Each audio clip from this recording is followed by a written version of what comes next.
Welcome to the Post-Corporate Transition District in Aldea Zamatulum. This isn't just a retreat, it's a realignment. District, a reorientation zone for high-agency individuals. Leverage our liminal architecture and dream validation framework. Part 7, the Post-Corporate Transition District. The Guild Model and Recursive Stability. May 29, 2026. Part 7, the Guild Model and Recursive Stability Chapter 34. Guilds without mystification. The word guild arrives in the contemporary vocabulary of community organization carrying a specific burden of accumulated romantic distortion that has made it simultaneously more appealing and less useful than it deserves to be. The distortion has two primary sources, each of which has contributed a different layer of mystification that the genuine concept of the guild requires to be stripped of before the concept can be deployed with the operational precision that the transition district's governing framework demands. The first source is the medievalist romanticism that the word's historical associations reliably activate in the educated imagination, the specific nostalgic image of the stone-walled workshop, the master craftsman, the journeyman's years of disciplined formation, the apprentice's patient submission to the guild's accumulated wisdom, the entire organic ecology of a pre-industrial economy in which skill was transmitted through the intimate relationship of direct personal instruction across generations of practitioners rather than through the impersonal mechanisms of the credentialing institution. This image is genuinely attractive to the specific class of people most likely to be reading this handbook, precisely because their institutional formation has made them acutely aware of the specific ways in which the credentialing institution's impersonal mechanisms have failed to transmit the specific qualities of genuine capability that the intimate relationship of direct personal instruction uniquely produces. The medievalist romanticism is attractive because it points towards something real that the institutional system lacks. But the romanticism is not the thing it points toward, it is the distortion of the thing, and deploying the distortion in place of the thing produces communities organized around the aesthetic of guild dynamics rather than the operational reality of guild dynamics, and the aesthetic is consistently more fragile, more insular, and more resistant to the honest self-assessment that genuine guild culture requires than the operational reality. The second source of mystification is the platform-era appropriation of the guild concept by the gig economy's organizational discourse, the specific deployment of guild language to describe the networks of independent contractors and freelancers that the platform economy has produced as the specific institutional form of post-employment labor organization. The gig economy's guild is not a guild in any meaningful sense. It is the appropriation of the guild's vocabulary of mutual support and collective identity in the service of the platform's specific organizational interest in maintaining the legal fiction of the independent contractor relationship while extracting the specific economic value that the employment relationship would have required the platform to compensate at the level that employment law demands.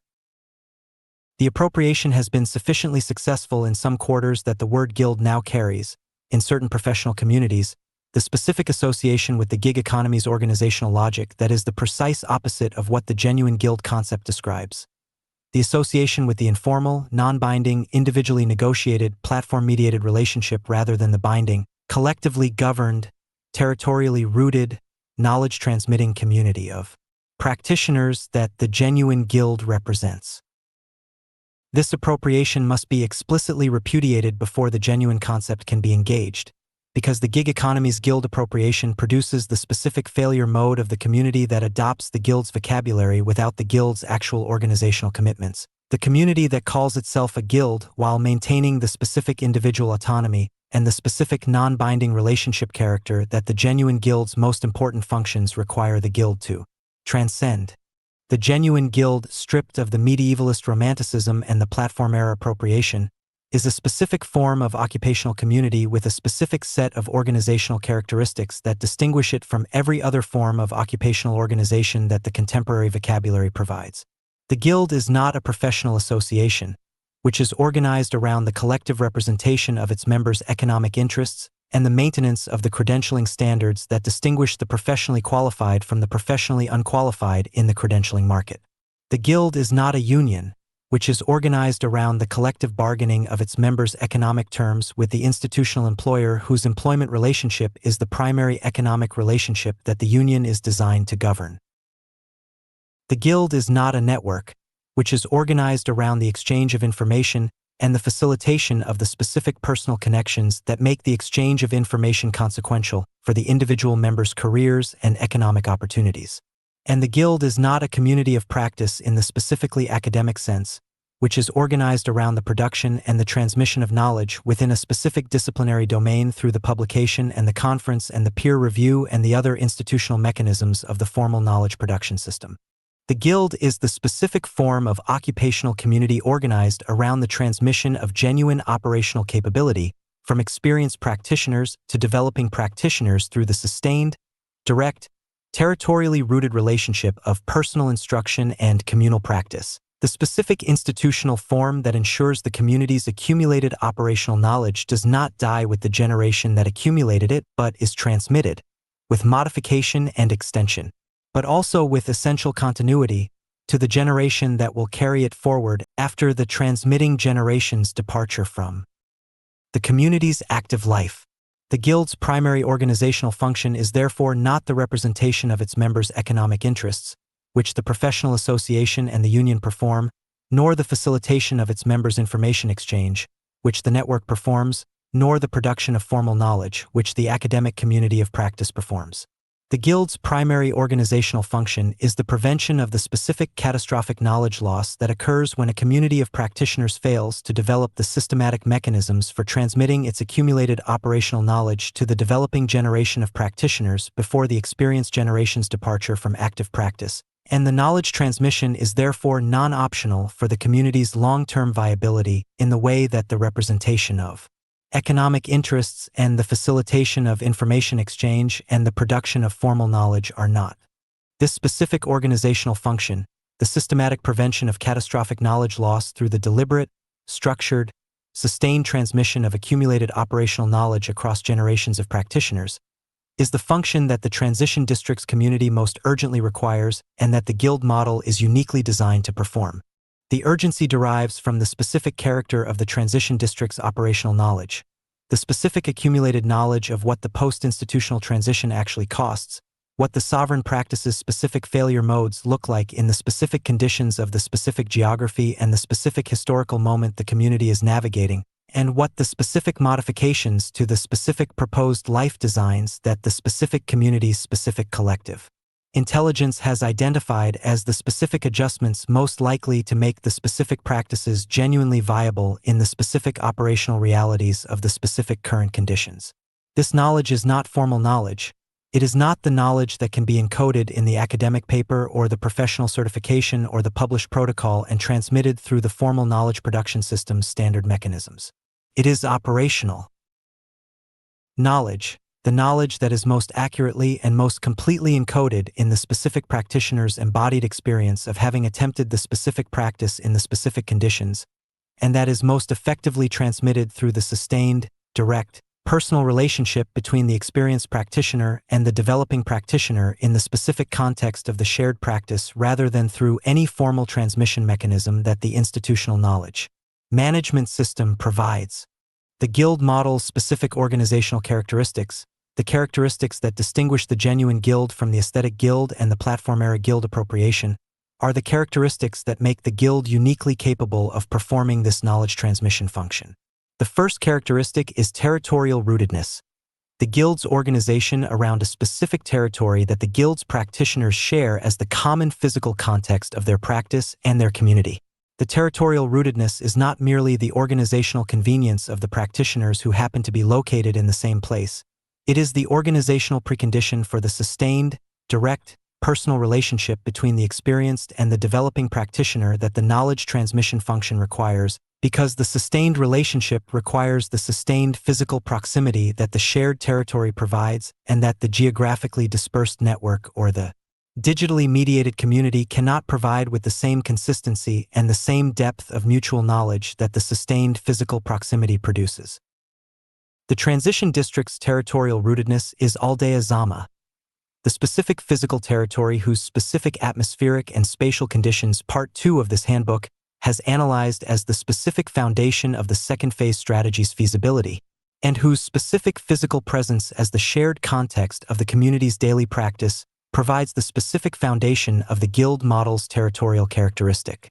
The second characteristic is the generational continuity of membership, the Guild's maintenance of the sustained relationship between the experienced generation of practitioners who have accumulated the operational knowledge the community requires for its function and the developing generation of practitioners who are in the process of acquiring that knowledge through the Guild's knowledge transmission mechanisms. The generational continuity is not the mere temporal continuity of the long-established organization.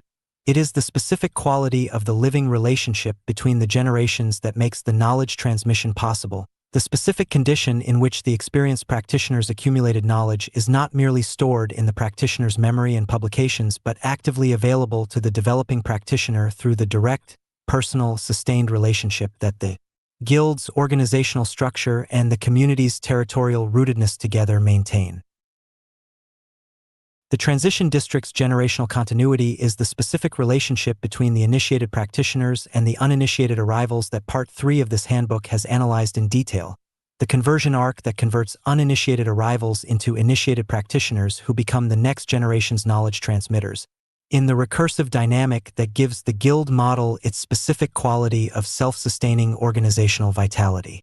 The third characteristic is the binding commitment, the Guild's requirement that its members make specific, enforceable commitments to the Guild's collective life and the Guild's knowledge transmission function that exceed the voluntary, individually negotiated, individually revocable commitments of the network and the informal community. The binding commitment is not the commitment that is enforced through legal instrument or institutional authority. The genuine Guild's binding character derives not from the external enforcement of the commitment's terms, but from the specific quality of the community's culture that makes the failure to honor the commitment a genuine violation of the mutual trust and the mutual investment that the Guild's relationships require. The transition district's binding commitment is the specific quality of the territorial commitment and the community investment that the governing framework's treatment of operational sovereignty has identified as the non-negotiable foundation of the sovereign practice. The specific commitment to be physically present in the territory, to participate in the community's programmatic life, and to contribute to the knowledge transmission function through the initiated practitioner's embodied demonstration of the sovereign practice that the community's culture makes the expectation rather than the aspiration. The fourth characteristic is the quality governance, the Guild's maintenance of the specific standards of practice quality that distinguish the Guild-trained practitioner from the self-taught practitioner in the specific domain of the Guild's occupational expertise. The quality governance is the characteristic that the Guild concept's contemporary deployments most consistently abandon in the name of democratic inclusivity, and its abandonment is the specific failure mode that most reliably converts the aesthetic Guild into the community that performs Guild dynamics rather than practicing them. The genuine Guild's quality governance is not the exclusionary gatekeeping that protects the established practitioners from the economic competition of the developing practitioners. This is the perversion of quality governance that the medieval Guilds were most frequently guilty of and that the genuine quality governance function requires to be explicitly rejected. The genuine quality governance is the specific maintenance of the community's cultural standards of honest, rigorous, genuine operational capability, the specific commitment to the distinction between the practitioner who has genuinely developed the operational capability that the Guild represents and the practitioner who has acquired the Guild's vocabulary and the Guild's social standing without the genuine operational capability development that the vocabulary and the social standing are supposed to signify. The transition district's quality governance is the specific culture of operational honesty and honest collective assessment that the Friday reality stress test and the Thursday transition dinner and the Tuesday publishing session together maintain. The specific communal mechanisms that make the distinction between genuine operational capability and the performed approximation of it a living distinction in the community's daily life rather than a theoretical standard that the community endorses in principle without maintaining in practice. The quality governance is maintained not through the formal assessment of the practitioner's compliance with a defined standard, but through the specific ambient culture of the community that makes the honest demonstration of genuine operational capability the natural default of the community's social life rather than a performance demanded by the institutional authority's credentialing mechanism. The fifth characteristic is the mutual obligation, the Guild's organization of the relationship between the experienced and the developing practitioners around the specific mutual obligations that the knowledge transmission function requires each to perform in relation to the other. The experienced practitioner's obligation to the developing practitioner is the specific obligation to make their accumulated operational knowledge genuinely available through the honest, sustained, direct relationship that genuine transmission requires. not the curated presentation of the knowledge in the inspirational form that the mentor's social standing in the community encourages, but the honest, granular, failure-inclusive account of the accumulated knowledge that the developing practitioner's genuine formation requires. The developing practitioner's obligation to the experienced practitioner is the specific obligation to engage with the transmitted knowledge with the genuine receptivity and the genuine application that make the transmission meaningful rather than performative. Not the respectful attendance at the mentor's sessions that the institutional relationship of the apprentice to the master can produce without genuine knowledge acquisition, but the genuine engagement with the transmitted knowledge in the specific practice of the developing practitioner's own sovereign practice that demonstrates the transmission's genuine reception. The transition district's mutual obligation is the specific quality of the initiated to uninitiated relationship that Part 3's treatment of the architecture of arrival has established as the community's primary knowledge transmission mechanism. The specific relationship in which the initiated practitioner's genuine contribution to the uninitiated arrival's transition is matched by the uninitiated arrival's genuine engagement with the contribution, in the specific mutuality that gives the knowledge transmission the specific quality of genuine exchange rather than the one-directional transfer of the institutional teaching relationship. The guild model without mystification is therefore the guild model organized around these 5 operational characteristics: territorial rootedness, generational continuity, binding commitment, quality governance, and mutual obligation, implemented through the specific institutional mechanisms that the transition district's governing framework has developed in the preceding parts of this handbook. The weekly metabolism's specific programmatic elements that create the sustained context for the knowledge transmission, the architecture of arrival's specific integration of the initiated and uninitiated practitioners that produces the generational continuity, the conversion arc's specific developmental trajectory that generates the binding commitment through the genuine investment of genuine transition support, the operational honesty culture's specific maintenance of the quality governance through the honest collective assessment, and the Thursday dinner's specific social architecture that enacts the mutual obligation through the specific quality of the honest peer exchange. The mystification that the governing framework requires to be stripped from the guild concept before deploying it is not the romanticism of the stonewalled workshop or the appropriation of the platform-era gig economy, both of which the preceding analysis has addressed. There is a third layer of mystification that is more subtle and more consequential for the transition district's specific application of the guild model, and that requires explicit treatment because it is the mystification most likely to be introduced by the specific class of people most drawn to the guild model's genuine concept. The mystification of the guild as a solution to the community's organizational challenges rather than as a description of the organizational form that the community must actively build and actively maintain against the continuous social pressures that work against the 5 characteristics sustained implementation. The guild is not a solution, it is a discipline. The territorial rootedness requires the daily discipline of showing up in the specific place rather than exercising the nomadic option that the community's governing aspiration of operational sovereignty consistently makes available as the alternative. The generational continuity requires the discipline of sustained engagement with the developing practitioner across the specific phases of their conversion arc that are least immediately rewarding for the initiated practitioner, the phases in which the developing practitioner's progress is slow and the initiated practitioner's contribution is most demanding and least visibly productive.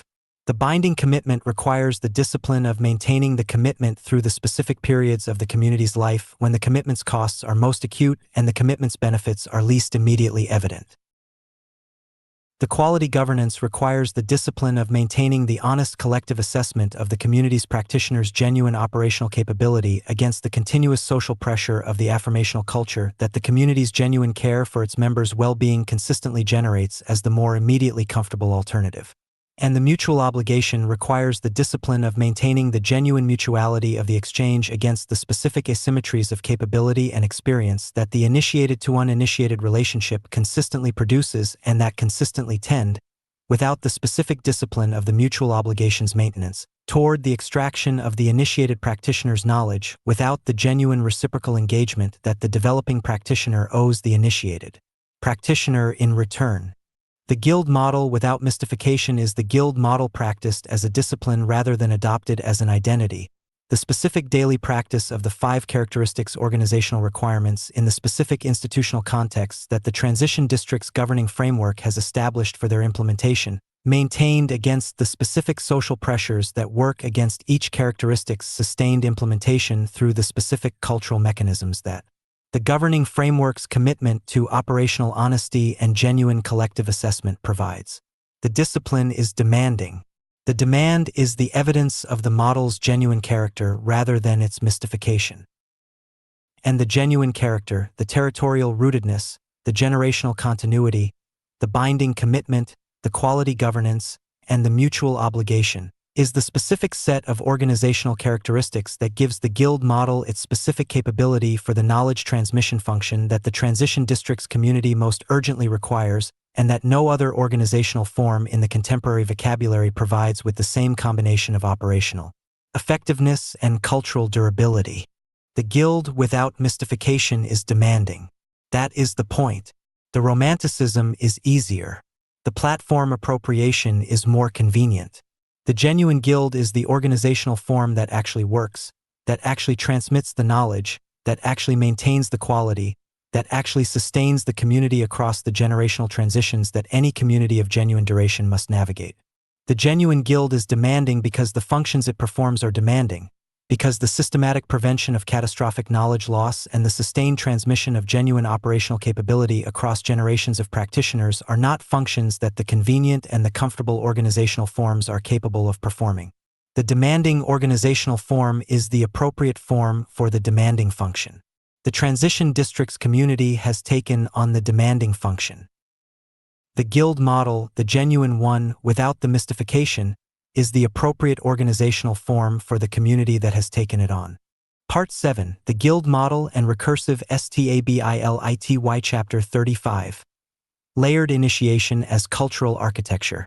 Initiation is one of those concepts whose genuine operational content has been so thoroughly buried under the accumulated sediment of its popular cultural associations that the retrieval of the genuine content requires the prior clearing of the sediment with some care before the genuine concept can be worked with.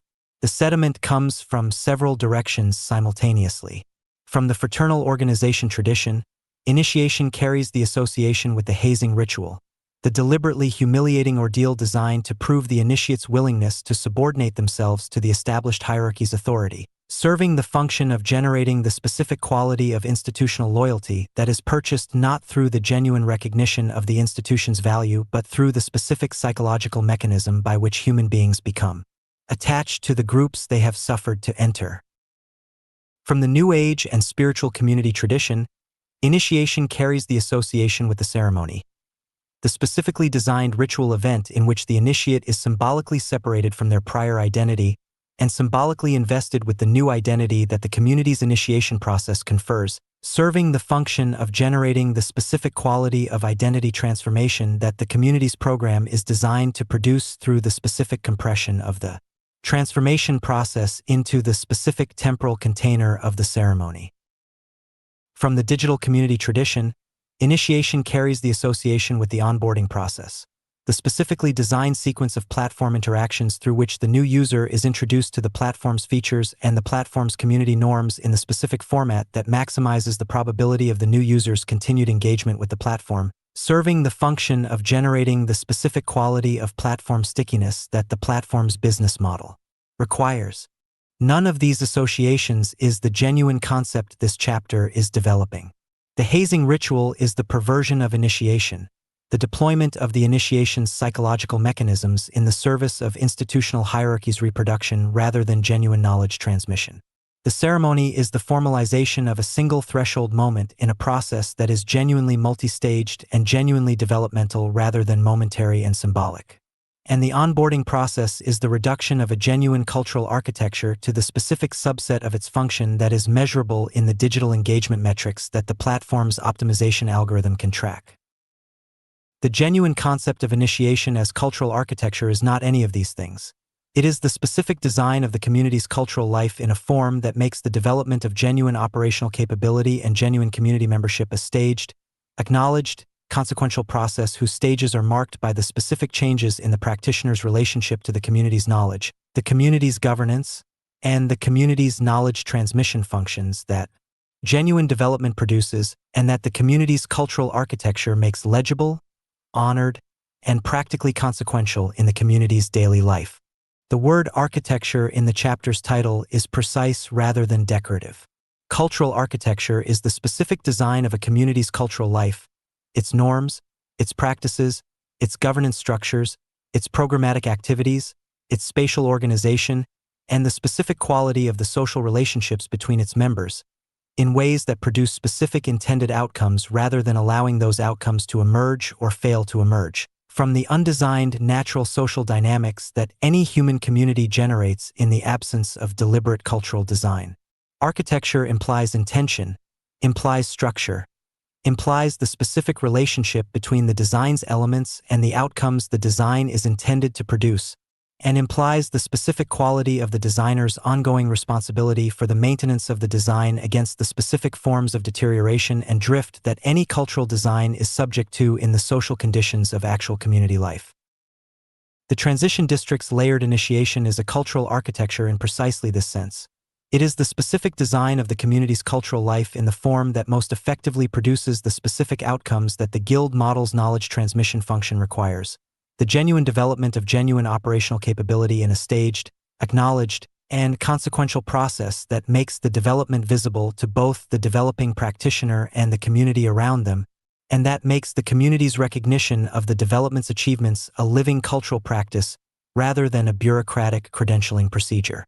The layered initiation's fundamental structural principle is the principle of earned standing, the specific cultural design that makes the practitioner's standing in the community a genuine function of the genuine development of the genuine operational capability that the community's practice requires, rather than a function of the practitioner's duration of membership, the practitioner's demographic characteristics, the practitioner's prior institutional credentials, or the practitioner's social relationships with the community's established members. The earned standing principle is the principle that distinguishes the layered initiation from the social hierarchy. The distinction between the community in which the practitioner's standing reflects the genuine quality of their contribution to the community's life and the community in which the practitioner's standing reflects the social dynamics of the community's internal politics. The social hierarchy is the specific failure mode that the layered initiation's cultural architecture is most directly designed to prevent, because the social hierarchy produces the specific quality of cultural stagnation that makes the established practitioners standing a function of their political positioning rather than their genuine operational contribution, and that therefore produces the specific incentive structure that rewards the management of social relationships over the development of genuine operational capability, the incentive structure that is the primary cultural enemy of the genuine Guild's knowledge transmission function. The earned standing principle's implementation requires the specific cultural design element of the explicit, observable, community-acknowledged threshold, the specific point in the practitioner's developmental trajectory at which the community's culture acknowledges the specific achievement of the specific level of genuine operational capability that the threshold represents, marking the acknowledgement through the specific cultural practices that make the threshold a living reality in the community's daily life rather than a theoretical designation in the community's organizational chart.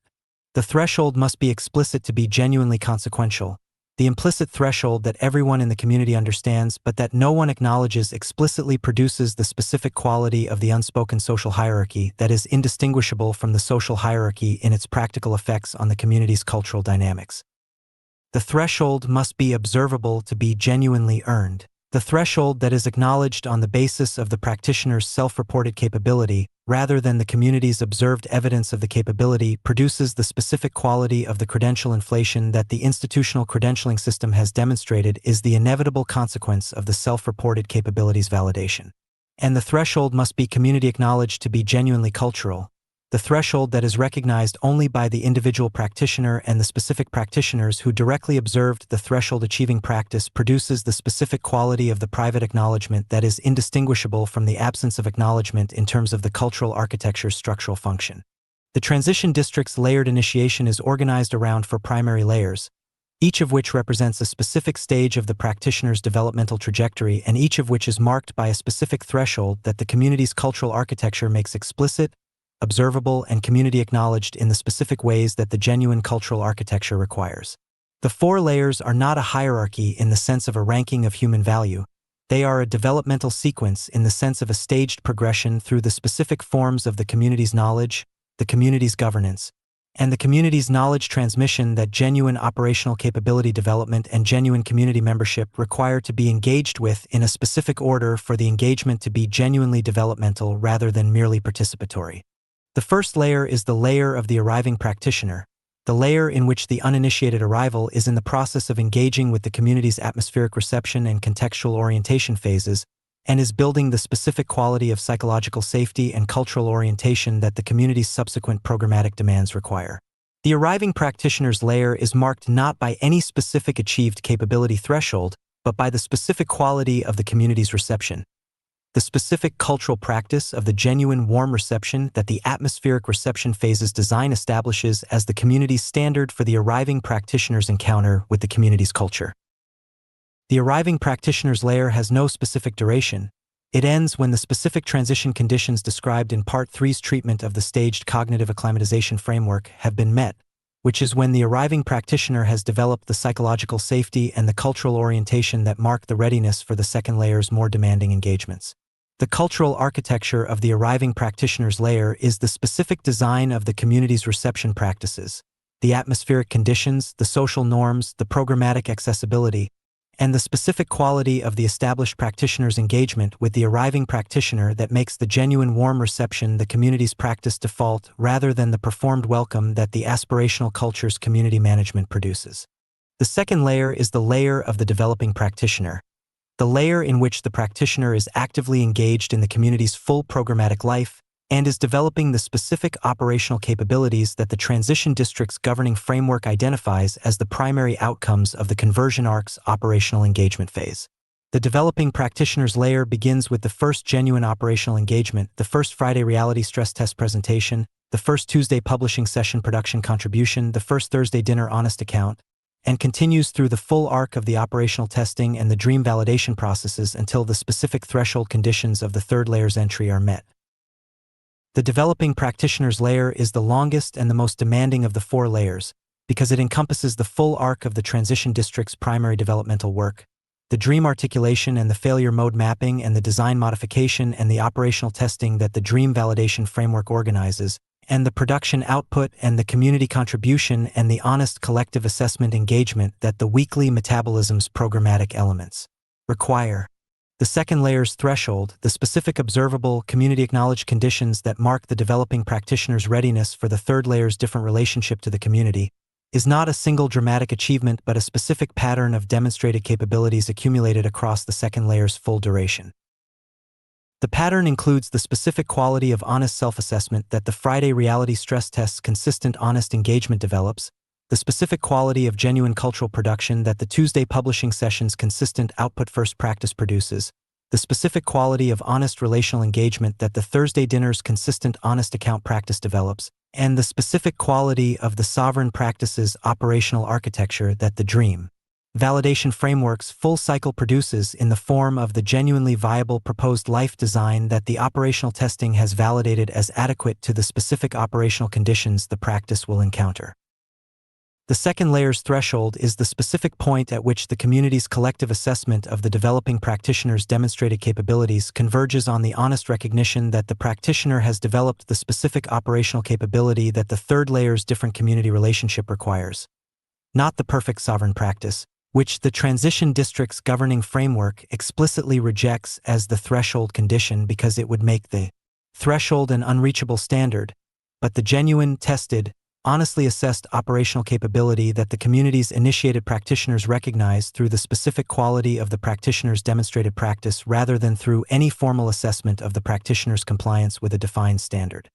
The third layer is the layer of the contributing practitioner, the layer in which the practitioner has developed sufficient genuine operational capability to be genuinely contributing to the community's knowledge transmission function through the specific practices of the initiated to uninitiated relationship that the architecture of arrival's design organizes. The contributing practitioner's layer is the layer that the conversion arc's sovereign contribution phase describes, the layer in which the practitioner's identity within the community is primarily constituted by their contribution to the community's life rather than by their consumption of the community's offerings, and in which the specific responsibility of contributing to the community's knowledge transmission function is the primary practical consequence of the layer's standing. The contributing practitioner's specific responsibilities in the knowledge transmission function are the specific forms of the initiated practitioner's contribution described in Chapter 13's treatment of decompression and redeployment, the honest account at the Thursday dinner, the domain-specific assessment at the Friday reality stress test, the publication modeling at the Tuesday session, the governance contribution through the embodied demonstration of the community's cultural standards, and the mythological production contribution through the super-Earth universe's ongoing development. The third layer's threshold, the specific observable, community-acknowledged conditions that mark the contributing practitioner's readiness for the fourth layer's governance role, is the specific quality of sustained, honest, productive contribution to the community's knowledge transmission function across a sufficient duration and across a sufficient diversity of the community's knowledge domains to demonstrate the specific breadth and the specific depth of genuine operational capability that the fourth layer's governance responsibilities require. The third layer's threshold is the specific point at which the community's collective assessment of the contributing practitioner's demonstrated knowledge transmission capability converges on the honest recognition that the practitioner is not merely contributing to the knowledge transmission but actively shaping its quality, that the practitioner's specific contributions are distinguishably enriching the community's knowledge transmission culture in ways that the community's other contributing practitioners are recognizing and drawing on in their own knowledge transmission practice. The fourth layer is the layer of the governing practitioner, the layer in which the practitioner's most consequential contribution to the community's life is the specific contribution to the community's cultural governance that the Guild model's quality governance characteristic requires. The governing practitioner is not the community's manager or administrator. The governance function the fourth layer represents is the cultural governance of the community's standards and practices rather than the institutional governance of the community's organizational decisions and resource allocation.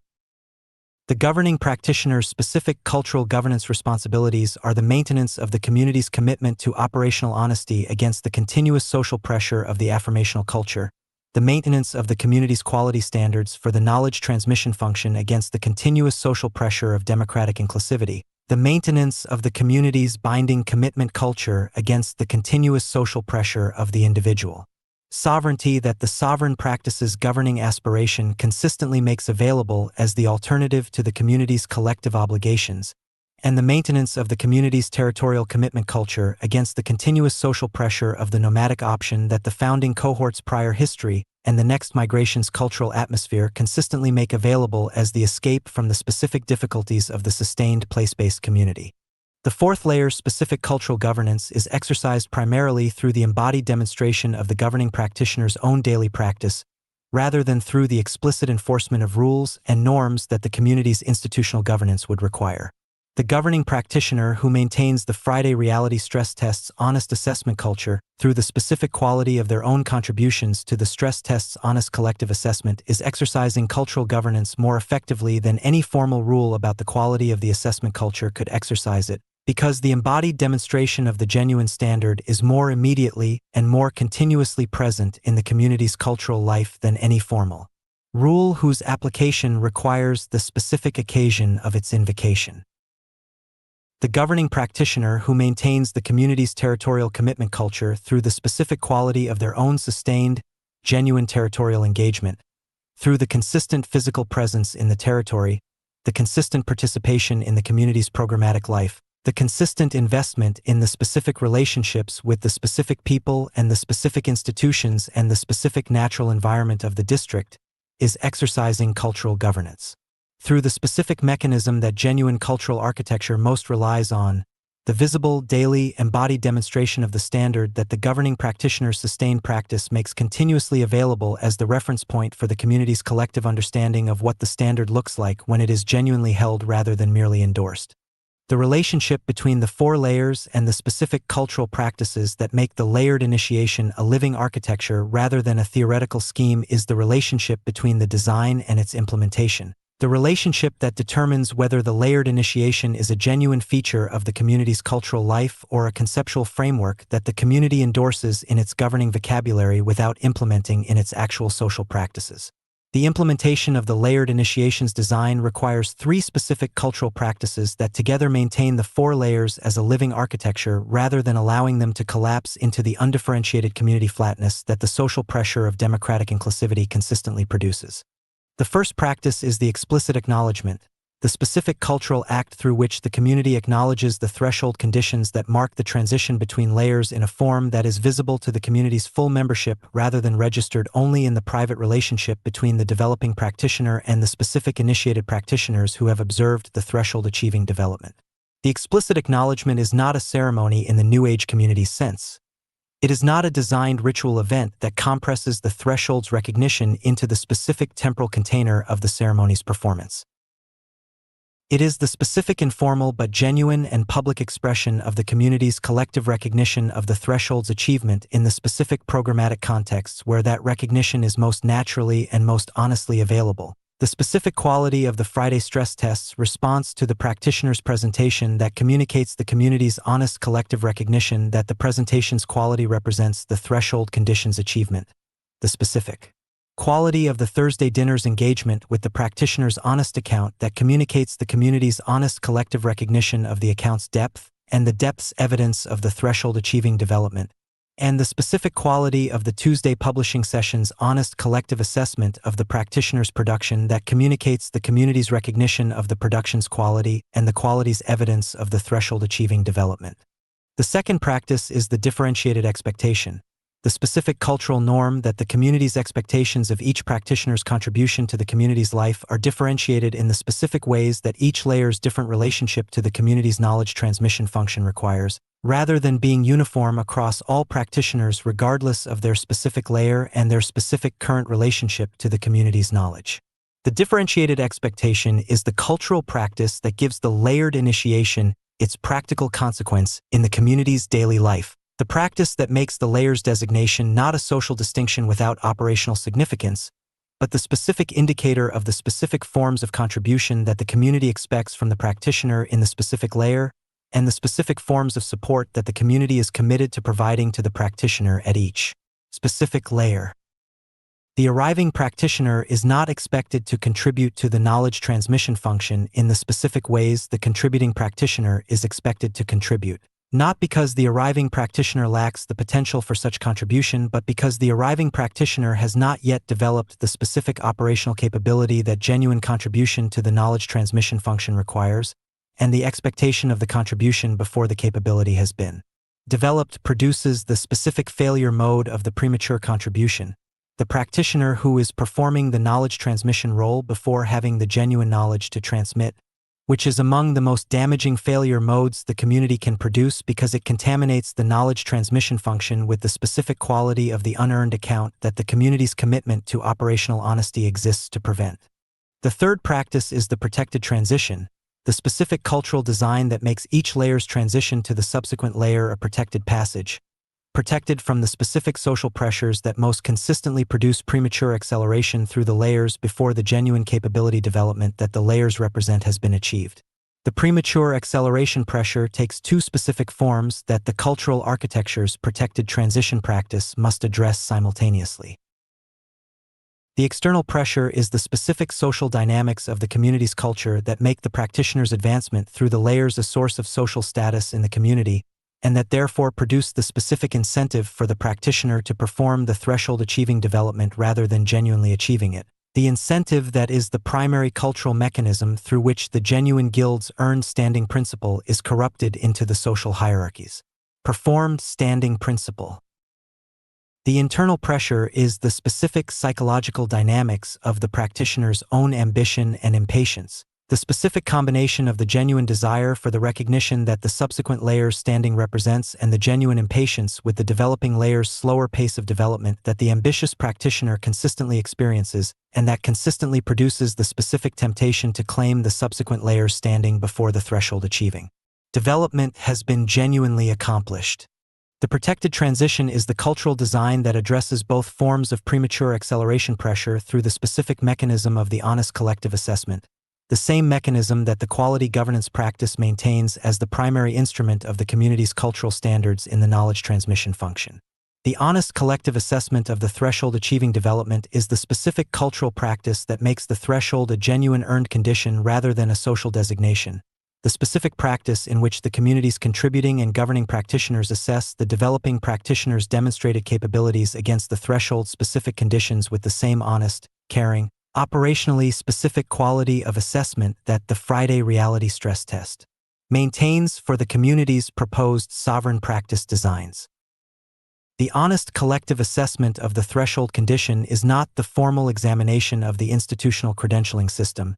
It is the specific, ongoing, organically embedded assessment that the community's daily cultural life continuously produces through the specific quality of the initiated practitioner's engagement with the developing practitioner's actual practice across the full range of the community's programmatic activities. The cultural architecture of layered initiation produces, through the consistent implementation of these three practices, the specific quality of the community's cultural life that the Guild model's knowledge transmission function requires.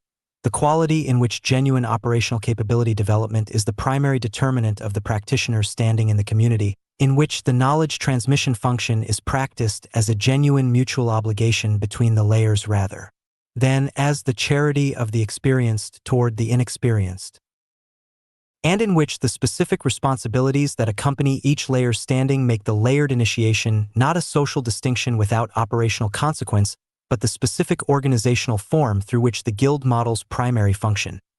The systematic prevention of catastrophic knowledge loss through the sustained transmission of accumulated operational capability across generations of practitioners is practically implemented in the community's daily cultural life. The layered initiation's relationship to the Guild model's other four characteristics, the territorial rootedness, the generational continuity, the binding commitment, and the mutual obligation, is the relationship between the cultural architecture's primary organizing principle and the specific organizational characteristics that the organizing principle requires to be genuinely implemented rather than merely aspirationally endorsed. The earned standing principle that the layered initiation embodies is the primary cultural mechanism through which the Guild model's other characteristics acquire their practical consequence. The territorial rootedness acquires its practical consequence through the layered initiation's differentiated expectation, the specific cultural norm that the contributing and governing layers practitioners are expected to maintain the territorial commitment as the non-negotiable precondition of the knowledge transmission function's continuity, and that this expectation is held as a genuine cultural standard rather than a theoretical aspiration precisely because the layered initiations. Honest collective assessment makes the territorial commitment's quality a visible and accessible component of the threshold achieving development that each layer's transition requires. The generational continuity acquires its practical consequence through the layered initiation's protected transition, the specific cultural practice that makes the knowledge transmission relationship a genuine relationship between specific practitioners at different developmental stages rather than the organizational designation of a formal hierarchy, and that therefore makes the generational continuity a living reality in the community's daily cultural life rather than a theoretical design. Feature of the community's organizational chart. The binding commitment acquires its practical consequence through the layered initiation's explicit acknowledgement, the specific cultural practice that makes the community's recognition of the threshold achieving development a genuine social event in the community's life, and that therefore makes the practitioner's subsequent relationship to the community's knowledge transmission function a relationship that carries the specific weight of the community's acknowledged investment in the practitioner's development rather than the weightless quality of the individual's voluntary engagement with an organizational structure that makes no specific claims on the individual's continued participation. And the mutual obligation acquires its practical consequence through the layered initiation's full architecture, the specific cultural design that makes the initiated practitioner's contribution to the developing practitioner's transition and the developing practitioner's genuine engagement with that contribution both the practical expression and the ongoing demonstration of the mutual obligation that the Guild model's knowledge transmission function requires as the organizational foundation of its sustained effectiveness. The failure modes of the layered initiation, the specific ways in which the cultural architecture's design degrades in the specific social conditions of the community's actual life, are worth cataloging before this chapter concludes, because the cultural architecture's maintenance requires the specific understanding of the failure modes that allows the community's cultural governance practice to identify and address them in their early stages rather than after they have progressed to the specific point at which the architecture's degradation has become the community's established cultural norm rather than the deviation from the norm that the governance practice is designed to correct. The first failure mode is hierarchy capture, the specific dynamic in which the layered initiations layers become the primary vehicle of the social hierarchy rather than the primary vehicle of the knowledge transmission function, so that the layer's cultural consequence is primarily the conferral of social status rather than the practical differentiation of the knowledge transmission responsibilities that the genuine guild model requires. Hierarchy capture is the failure mode in which the governing practitioner's standing in the community is primarily a function of their political positioning rather than the genuine quality of their ongoing contribution to the community's cultural governance, which produces the specific incentive structure that rewards the management of the layered initiation's social dynamics over the development and maintenance of the genuine operational capability that the layers are supposed to represent. The antidote to hierarchy capture is the honest collective assessment's consistent application to the governing practitioners themselves, the specific cultural practice of applying the same honest, operationally specific quality of assessment to the governing layer's practitioners' actual cultural governance contributions that the governing practitioners are responsible for applying to the developing layer's practitioners' threshold achieving development. The second failure mode is credential inflation, the specific dynamic in which the threshold conditions for each layer's transition are gradually lowered from the genuine operational capability standard that the cultural architecture's design specifies to the social acceptance standard that the community's democratic inclusivity pressure consistently produces, so that the layer's cultural consequence gradually decreases as the proportion of the community's practitioners in the higher layers increases beyond the proportion that the genuine threshold conditions would produce. Credential inflation is the failure mode in which the layered initiation's cultural architecture is maintained as an organizational structure while its operational content is evacuated through the progressive relaxation of the threshold conditions until the layers are purely social designations without the operational consequence that the genuine cultural architecture requires. The antidote to credential inflation is the consistent application of the threshold achieving development's honest collective assessment with the specific quality of honest assessment that the Friday reality stress tests culture maintains, the culture in which the honest assessment's discomfort is treated as the evidence of the assessment's genuine quality rather than the motivation for the assessment's relaxation. The third failure mode is insularity calcification, the specific dynamic in which the governing practitioner's cultural governance function gradually shifts from the maintenance of the community's cultural standards against the external social pressures that work against them to the defense of the community's internal social dynamics against the external challenge of the arriving uninitiated practitioners, whose genuine difference from the community's established culture, the cultural standards, were designed to accommodate rather than exclude.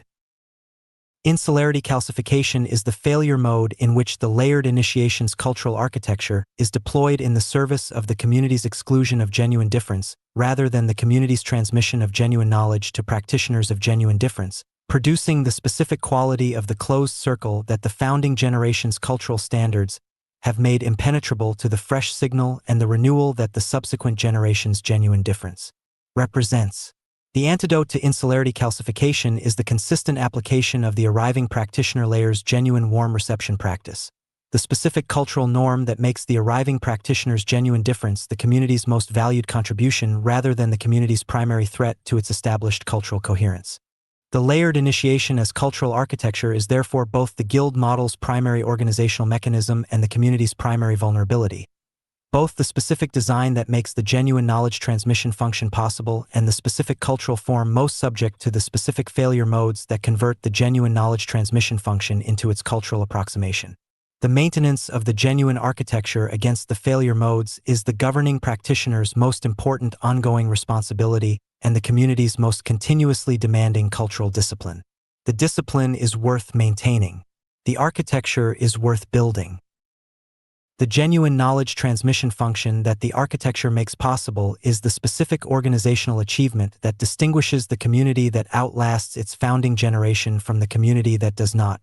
The specific form of civilizational durability that the transition districts claim to be the first globally recognized post-corporate transition district requires as its most fundamental long-term organizational foundation. Part 7, the Guild Model and Recursive Stability Chapter 36. The initiated as continuity multipliers.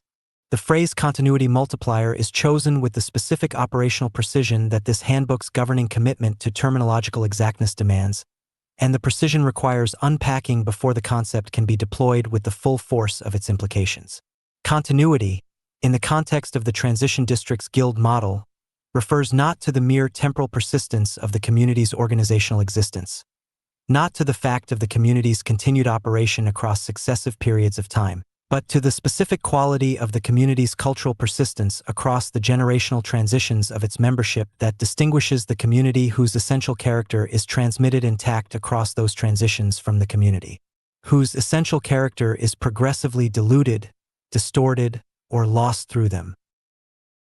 The distinction between temporal persistence and cultural continuity is the distinction between the institution that continues to operate under the same name and organizational form, while the specific culture that gave the institution its original character is gradually replaced by the institutional dynamics that fill the character vacuum that any institution's internal politics consistently produces when the original culture's transmission mechanisms are inadequate to maintain the culture's integrity across the membership transitions that time reliably generates.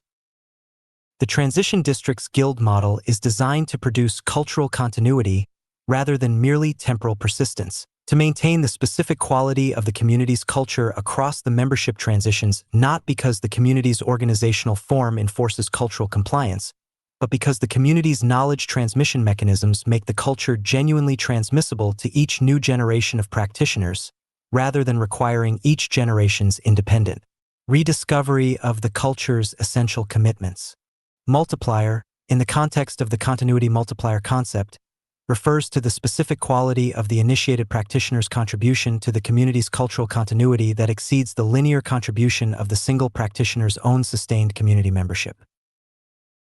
The multiplier effect is the specific phenomenon through which the initiated practitioner's contribution to the community's life generates cultural continuity outcomes that are larger than the sum of the initiated practitioner's own individual cultural contributions, outcomes that are multiplied through the specific mechanisms of the knowledge transmission function to produce an impact on the community's cultural continuity that is proportional not to the initiated practitioner's individual community participation but to the number of developing practitioners whose conversion arcs the initiated practitioner has genuinely supported, the number of the community's cultural standards whose maintenance the initiated practitioner's embodied demonstration has reinforced, and the number of the community's mythological productions that the initiated practitioner's creative and intellectual contributions have enriched. The multiplier effect is the organizational phenomenon that distinguishes the initiated practitioner's contribution to the community from the non-initiated practitioner's contribution in the specific dimension of the community's long-term cultural viability, the dimension in which the initiated practitioner's contribution generates cultural continuity outcomes across the community's membership transitions that the non-initiated practitioner's contribution, however genuine and however valuable, in its own right, does not generate because the non-initiated practitioner has not yet developed the specific operational capability and the specific community investment that the knowledge transmission function's multiplier effect requires. The initiated practitioner as continuity multiplier is therefore not a description of the initiated practitioner's social status in the community hierarchy. It is a description of the initiated practitioner's specific operational function in the community's guild model, and the distinction between the social status description and the operational function description is the distinction that the preceding chapter's treatment of the layered initiation's failure modes has established as the most important distinction the community's cultural architecture must maintain to prevent the guild model's genuine organizational function from being corrupted into the social hierarchy's organizational pathology. The initiated practitioner who understands their role as the continuity multiplier in the operational function sense is the initiated practitioner who is most capable of performing the role's specific demands without the specific distortions that the social status understanding of the role consistently introduces, without the condescension of the expert toward the novice that the social status hierarchy produces, without the gatekeeping impulse that the social status position's protection motivates, and without the performance of initiated practitioner standing that the social status recognition makes available as the substitute for the genuine operational engagement that the continuity multiplier's actual function requires. The continuity multiplier's specific operational functions in the community's guild model are organized around three primary activities, each of which addresses a different dimension of the community's cultural continuity requirement, and each of which generates the multiplier effect through a different specific mechanism. The three activities are the honest account, the embodied demonstration, and the creative inheritance, and they correspond, respectively, to the three primary dimensions of the community's cultural continuity that the knowledge transmission function is designed to maintain.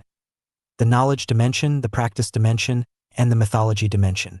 The honest account is the continuity multiplier's primary contribution to the community's knowledge dimension. The specific activity through which the initiated practitioner's accumulated operational knowledge is transmitted to the developing practitioners in the specific form that makes the transmission genuinely effective rather than merely informative. The honest account is distinguished from the informative account, the form of knowledge transmission that the institutional teaching relationship most consistently produces, by the specific quality of the honest account's failure-inclusive character.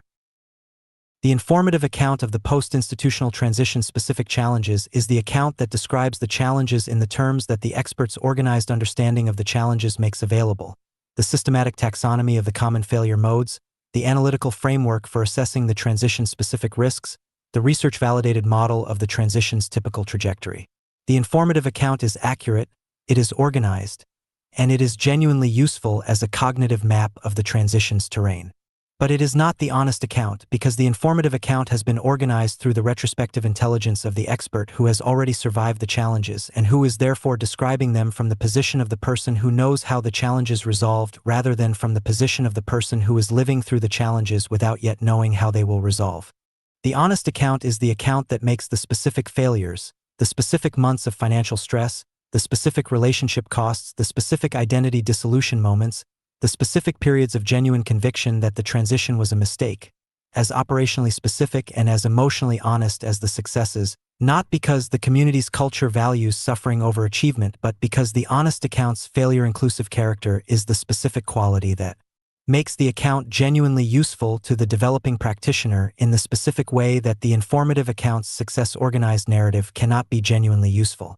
The developing practitioner who has heard only the informative account of the transition's typical trajectory knows what the transition's common challenges are. The developing practitioner who has heard the honest account of the initiated practitioner's specific experience of those challenges knows what the challenges feel like from the inside, knows the specific texture of the financial stress at month 11, the specific quality of the identity dissolution's most acute phase, the specific form of the unexpected gift that the dissolution eventually produces, and is therefore specifically prepared for their own encounter with those challenges in the way that the informative account's cognitive map cannot prepare them, because the preparation the honest account provides is not the cognitive map but the specific experiential familiarity with the territory that makes the arriving practitioner's encounter with the challenges recognizable rather than entirely unprecedented. The honest account's multiplier effect derives from the specific recursiveness of the knowledge transmission mechanism, the specific phenomenon through which each honest account that a developing practitioner receives contributes not only to that practitioner's own preparation for the transition's challenges, but to the practitioner's developing capacity to give honest accounts of their own accumulated experience to the subsequent generation of developing practitioners who will, in turn, need the honest account's specific quality of experiential preparation for their own encounters with the transition's challenges. The initiated practitioner who gives honest accounts is not merely contributing to the specific developing practitioners who receive the accounts. They are contributing to the community's cultural norm of honest account giving, which means they are contributing to the specific quality of the community's knowledge transmission culture that will produce honest accounts from the currently developing practitioners when those practitioners have reached the initiated layer and are themselves in the position of giving honest accounts to the next developing generation. The multiplier effect is the specific amplification of the initiated practitioner's single honest account through the recursive quality of the knowledge transmission culture that the honest account's consistent practice maintains and reinforces. The embodied demonstration is the continuity multiplier's primary contribution to the community's practice dimension. The specific activity through which the initiated practitioners developed operational practice makes the community's cultural standards continuously visible and continuously available as reference points for the developing practitioner's own practice development. The embodied demonstration is the most pervasive and the most continuous of the three primary activities, because it is not a specific programmatic activity that occurs at specific designated times in the community's weekly metabolism, but the ongoing quality of the initiated practitioner's daily practice that is continuously present in the community's shared physical and social environment. The initiated practitioner who maintains the specific disciplines of temporal sovereignty and epistemic sovereignty and relational sovereignty and territorial sovereignty in their daily practice, who structures their own time in accordance with their own genuine assessment of what each day's most important work is, who maintains their own honest assessment of what is true and what is good work and what is worth doing against the continuous pressure of the platforms and the algorithms and the social networks that have an interest in determining those assessments on the practitioner's behalf, who maintains the genuine mutual investment of their chosen community relationships as a primary commitment rather than a secondary activity, and who maintains the genuine embodied engagement with the specific territory they have committed to inhabiting, is making the specific quality of the genuine sovereign practice continuously visible and continuously available as the reference point for the developing practitioner's own developing practice. The embodied demonstration's multiplier effect derives from the specific ambient quality of the reference point, the specific phenomenon through which the continuously visible, genuinely practiced standard generates a broader and more sustained influence on the community's developing practitioners than any number of explicitly stated standards could generate through the explicit statements mechanism alone. The explicitly stated standard of temporal sovereignty tells the developing practitioner that they should structure their time in accordance with their own genuine assessment of what each day's most important work is. The embodied demonstration of temporal sovereignty by the initiated practitioner in the community's daily shared life shows the developing practitioner what temporal sovereignty looks like when it is genuinely practiced, what the specific quality of the morning that belongs to the practitioner's own priorities rather than the institution's demands looks and feels like in the specific conditions of the transition district's community, what the specific quality of the week that is organized around the genuine assessment of what is most important rather than the reactive response to what is most urgent looks like in the specific conditions of the shared work environment, and what the specific quality of the year that is building toward something that the practitioner has genuinely assessed as worth building toward rather than something the institutional program has designated as the year's objective looks like in the specific conditions of the territorial commitment. The embodied demonstration makes all of this visible, daily, without the specific social cost of the expert's didactic statement of the standard that the explicitly stated standard requires, without the condescension that the statement of the standard in the teacher-to-student relationship consistently risks, and that the developing practitioner's natural sensitivity to the condescension consistently produces in the form of the defensive resistance that makes the explicitly stated standard less effective than the ambient demonstration as an instrument of the community's practice culture transmission. The ambient demonstration works through the mechanism of observation rather than the mechanism of instruction, and the observation's specific advantage over instruction is the advantage of the evidence over the argument. The evidence of the genuinely practiced standard in the specific daily life of the specific practitioner, who is demonstrating it, is more immediately convincing and more sustainably motivating than the argument for the standard's value that the explicitly stated standard provides, because the evidence addresses the faculty that is most directly engaged in the assessment of what is achievable and what is worth attempting rather than the faculty that assesses the standard's theoretical validity. The creative inheritance is the continuity multiplier's primary contribution to the community's mythology dimension. The specific activity through which the initiated practitioner's creative and intellectual contributions to the community's mythological production make the governing mythology's foundational elements available to the developing practitioners as a genuine cultural inheritance rather than a historical record that the developing practitioners must independently reconstruct from. The community's archive. The creative inheritance is the specific mechanism through which the super-Earth universe's narrative and world-building contributions of the founding generation of initiated practitioners are transmitted to the subsequent generations of the community's practitioners not as the finished products of the founding generation's completed creative work, but as the living tradition of ongoing creative engagement that each subsequent generation is invited to participate in and extend rather than merely receive and preserve. The distinction between the creative inheritance as living tradition and the creative inheritance as historical record is the distinction that most directly determines the mythology dimension's cultural continuity. The distinction between the community whose mythology is a living practice that each generation of practitioners contributes to and extends through their genuine creative engagement with the governing framework's imaginative possibilities, and the community whose mythology is a historical record that each generation of practitioners is taught to revere and to preserve but not to extend, because the extension of the mythology would be perceived as the violation of the founding generation's cultural authority rather than the fulfillment of the mythology's living tradition's essential dynamic.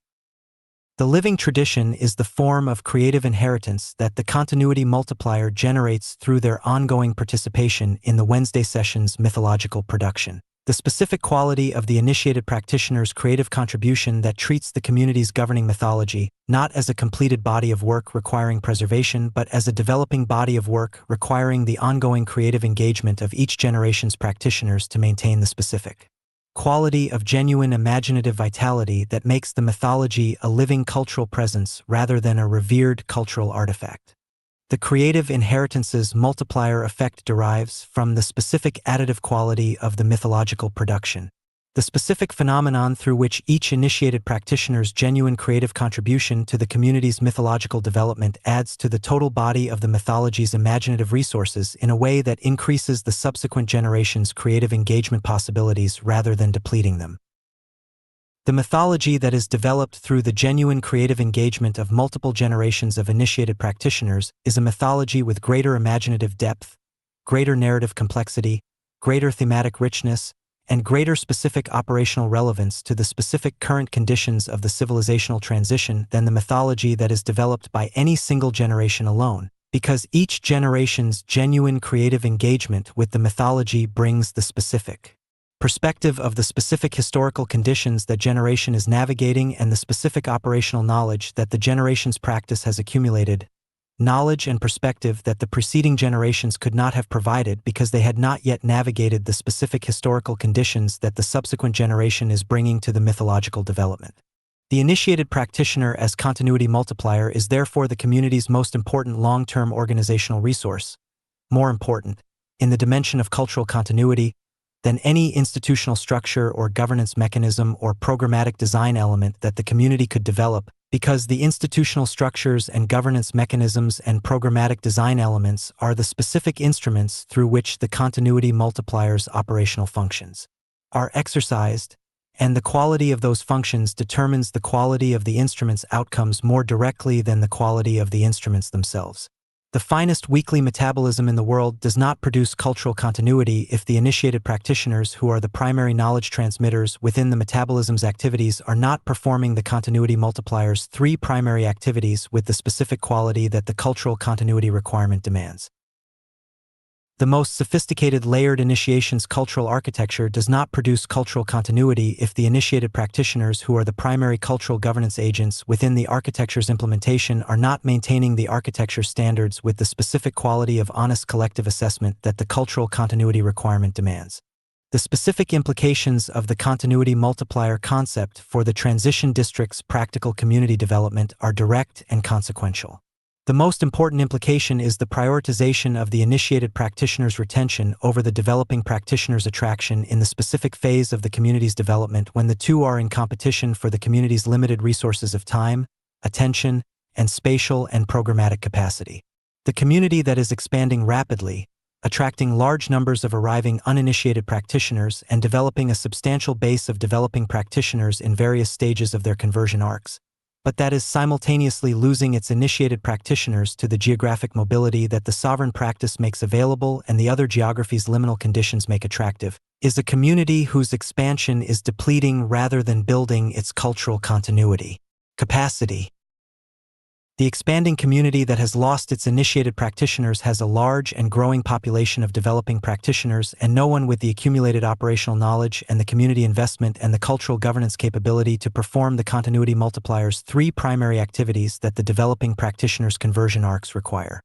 The retention of the initiated practitioners is therefore not merely the organizational convenience of maintaining experienced community members. It is the specific condition of the community's cultural continuity capacity and the specific precondition of the converting arc's completion for the developing practitioners, who depend on the initiated practitioner's continuity multiplier functions for the specific quality of honest account and embodied demonstration and creative inheritance that the conversion arc's completion requires.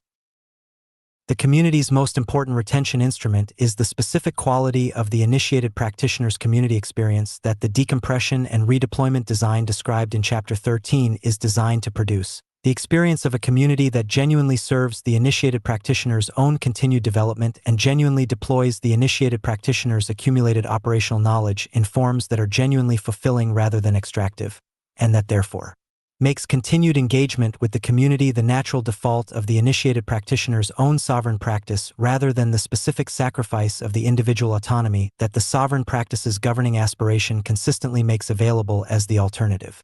The second most important implication is the explicit recognition of the initiated practitioner's continuity multiplier function in the community's governing vocabulary and the community's cultural practices. The specific act of naming the function and honoring it in the specific forms that the community's cultural architecture provides for the recognition of genuine operational contribution.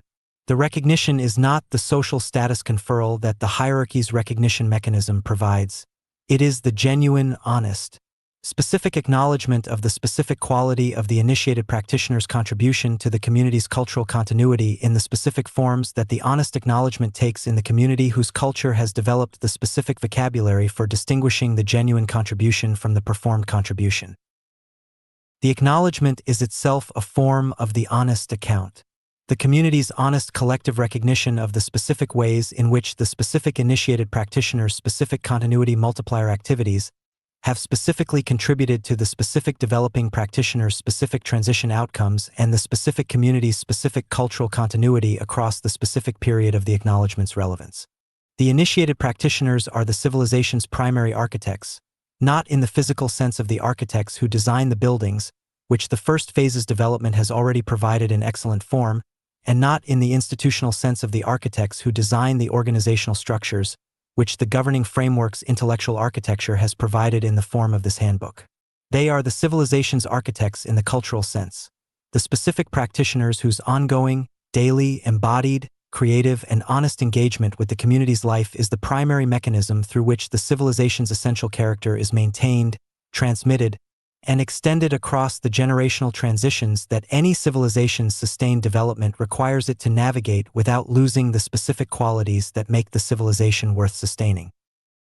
The architecture they practice is the architecture of genuine human culture, the most demanding, the most irreplaceable, and the most consequential architecture available.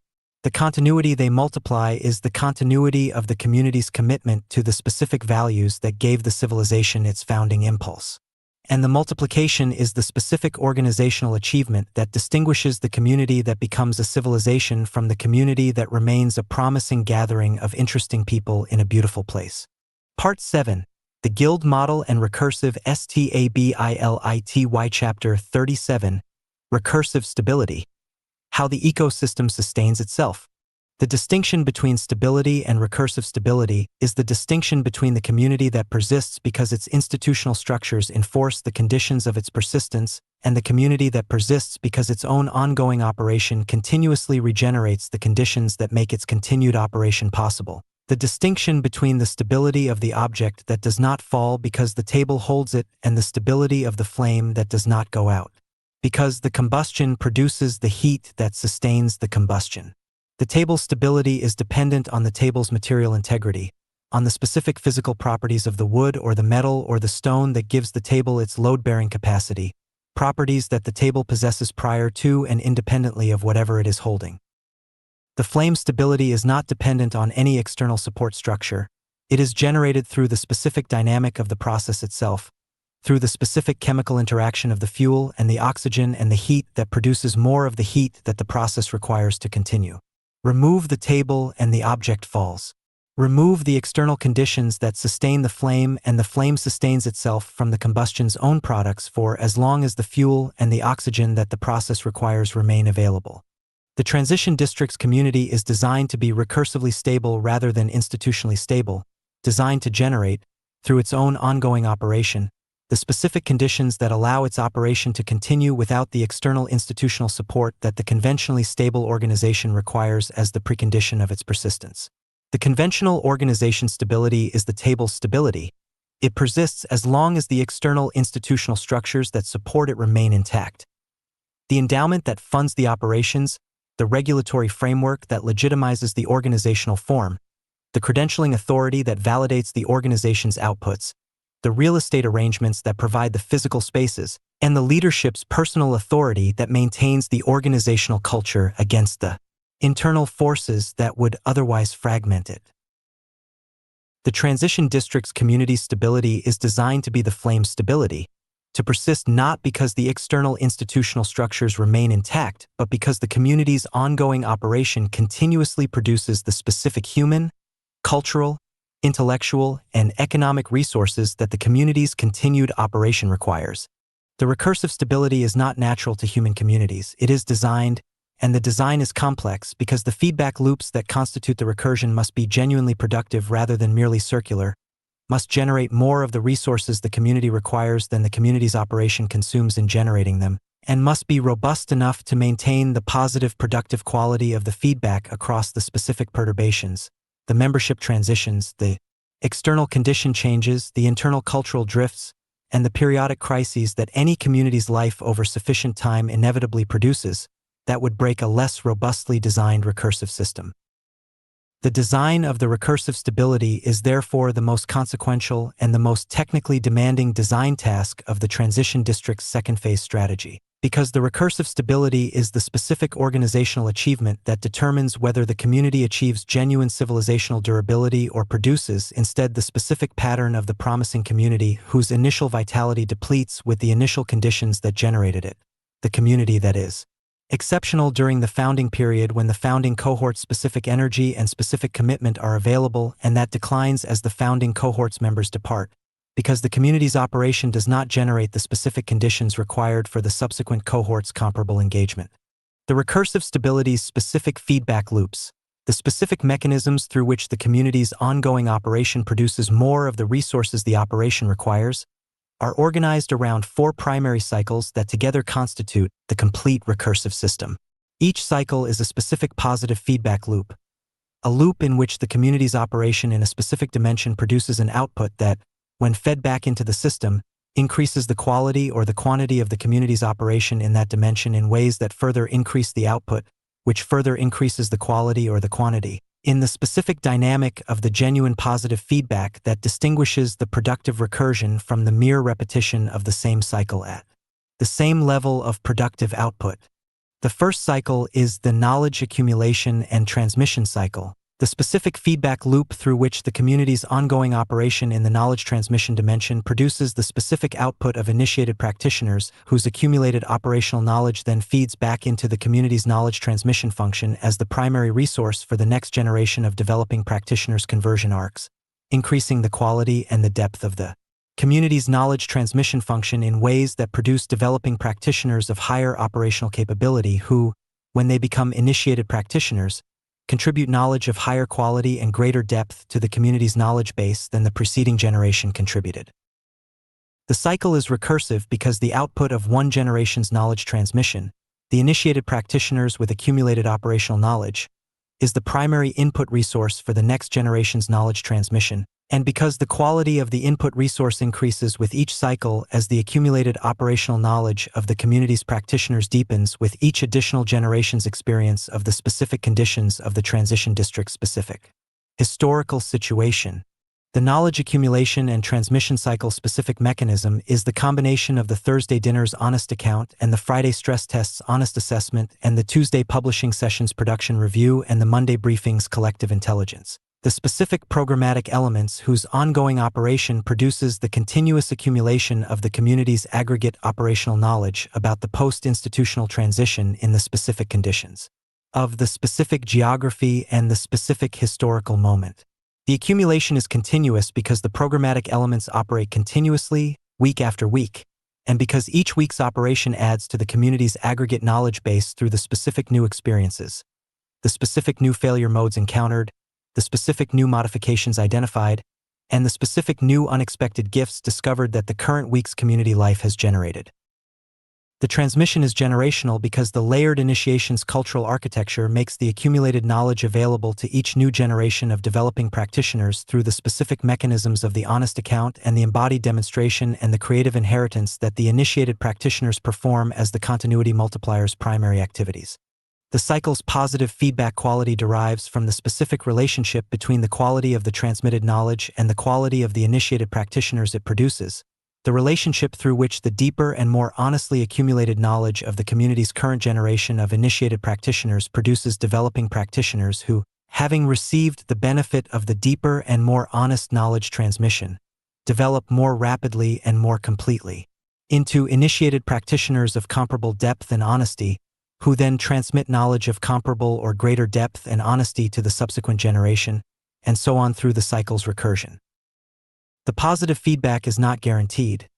It requires the specific quality of the cultural architecture's maintenance that the preceding chapters have established as the primary governance responsibility of the governing practitioners, because the positive feedback breaks down precisely when the cultural architecture's quality governance standards are relaxed and the threshold conditions for the initiated layer's entry are lowered from the genuine operational capability standard to the social acceptance standard that produces the credential inflation failure mode.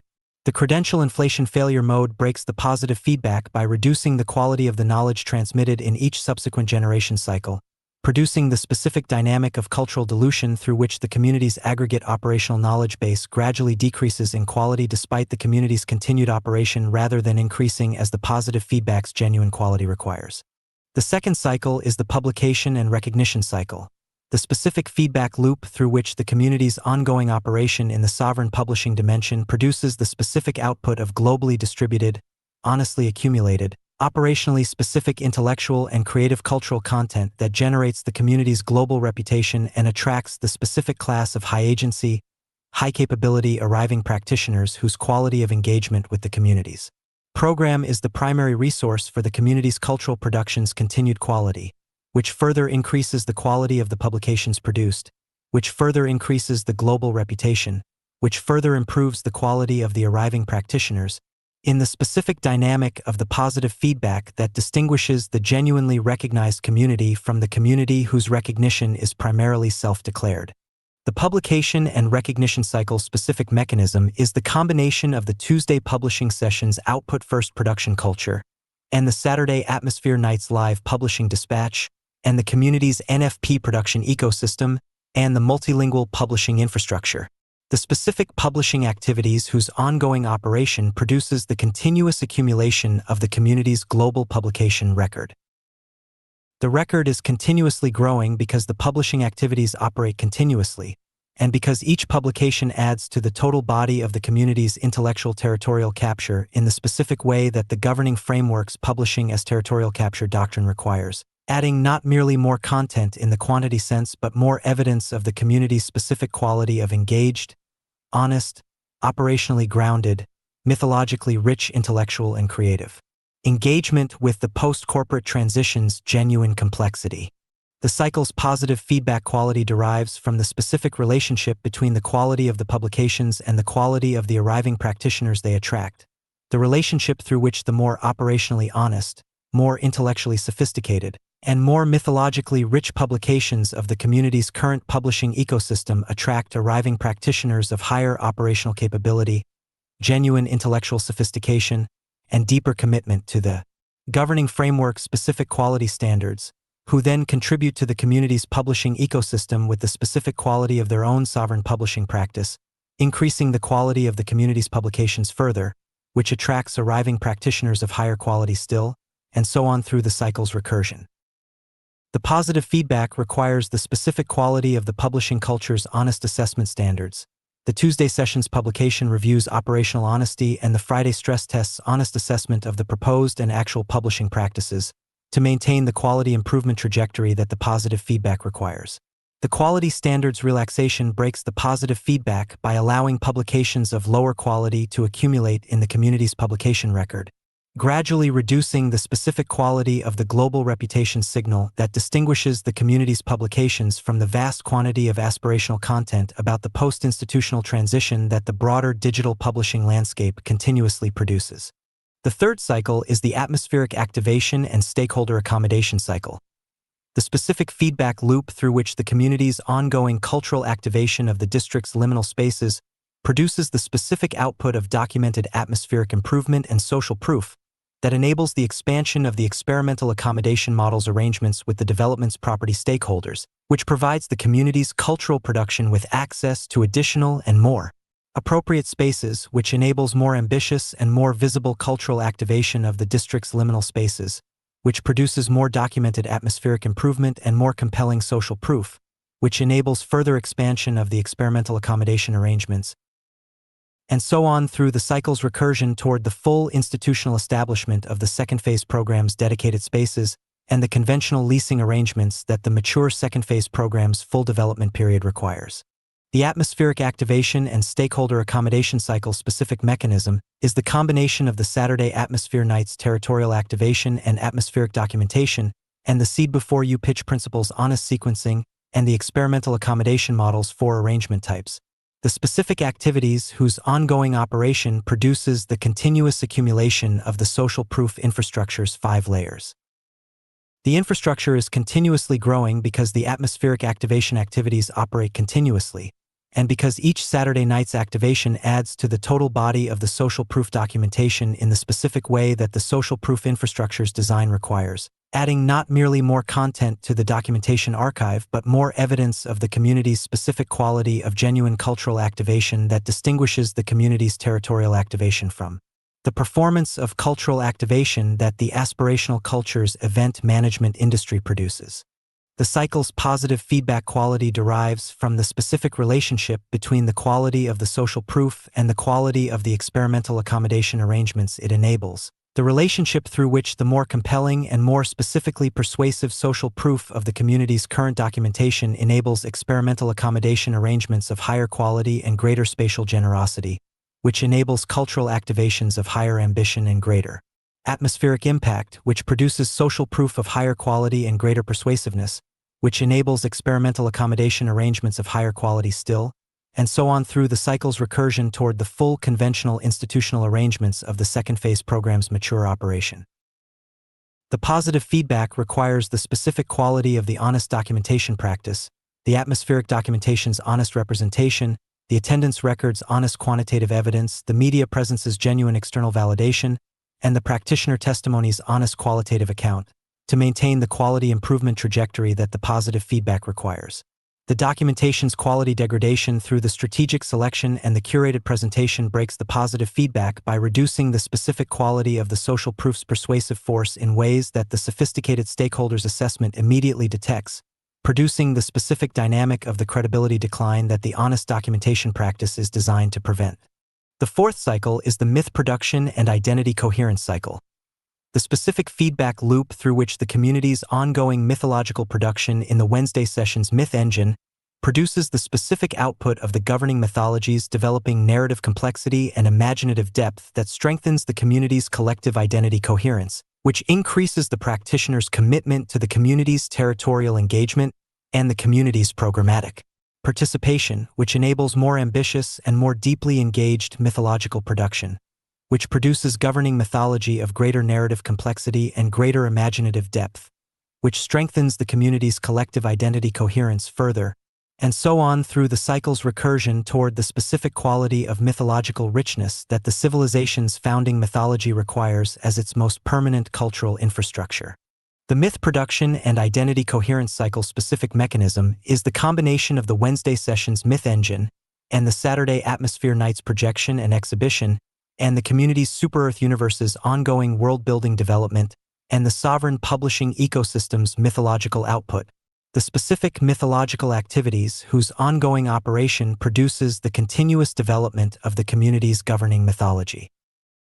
The mythology is continuously developing because the mythological activities operate continuously, and because each Wednesday session's creative production adds to the total body of the Super-Earth universe's narrative and world-building material in the specific way that the genuine living tradition of mythological production requires, adding not merely more content in the quantity sense but more genuine creative engagement with the governing framework's imaginative possibilities that makes the mythology more narratively complex, more thematically rich, and more specifically relevant to the specific current conditions of the civilizational transition that the community is navigating.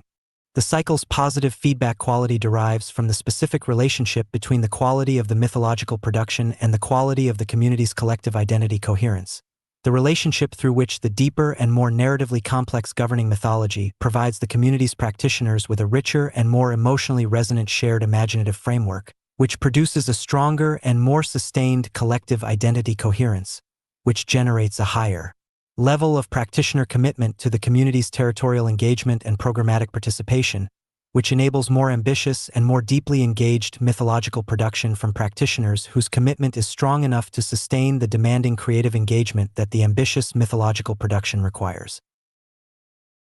The positive feedback requires the specific quality of the Wednesday session's creative culture, the genuine collaborative engagement, the honest showcase and response, the specific quality of the AI-human collaborative production's integration of genuine human creative intelligence with the AI's specific capabilities, to maintain the quality improvement trajectory that the positive feedback requires. The myth production's quality degradation through the substitution of entertainment for genuine mythological production breaks the positive feedback by reducing the specific quality of the governing mythology's identity coherence function, gradually weakening the collective identity commitment that the strong positive feedback requires as its primary generative force. The four cycles interaction is the most important and the most complex dimension of the recursive stability's design. Because the four cycles are not independent, each cycle's positive feedback amplifies and is amplified by each other cycle's positive feedback through the specific mechanisms through which the four cycles' outputs are mutually constitutive. The knowledge accumulation and transmission cycle's output of high-capability initiated practitioners is the primary human resource for the publication and recognition cycle's high-quality publishing output, because the practitioners whose operational knowledge is deepest and most honestly accumulated are the practitioners whose publications most specifically and most credibly engage with the post-institutional transition's genuine operational complexity. The publication and recognition cycle's output of global reputation and high-quality arriving practitioners is the primary resource for the atmospheric activation and stakeholder accommodation cycle's expansion of the experimental accommodation arrangements, because the global reputation that the community's publications establish makes the community's identity as the first globally recognized post-corporate transition district visible and credible to the property stakeholders whose experimental accommodation model's expansion, the social proof infrastructure, is designed to persuade.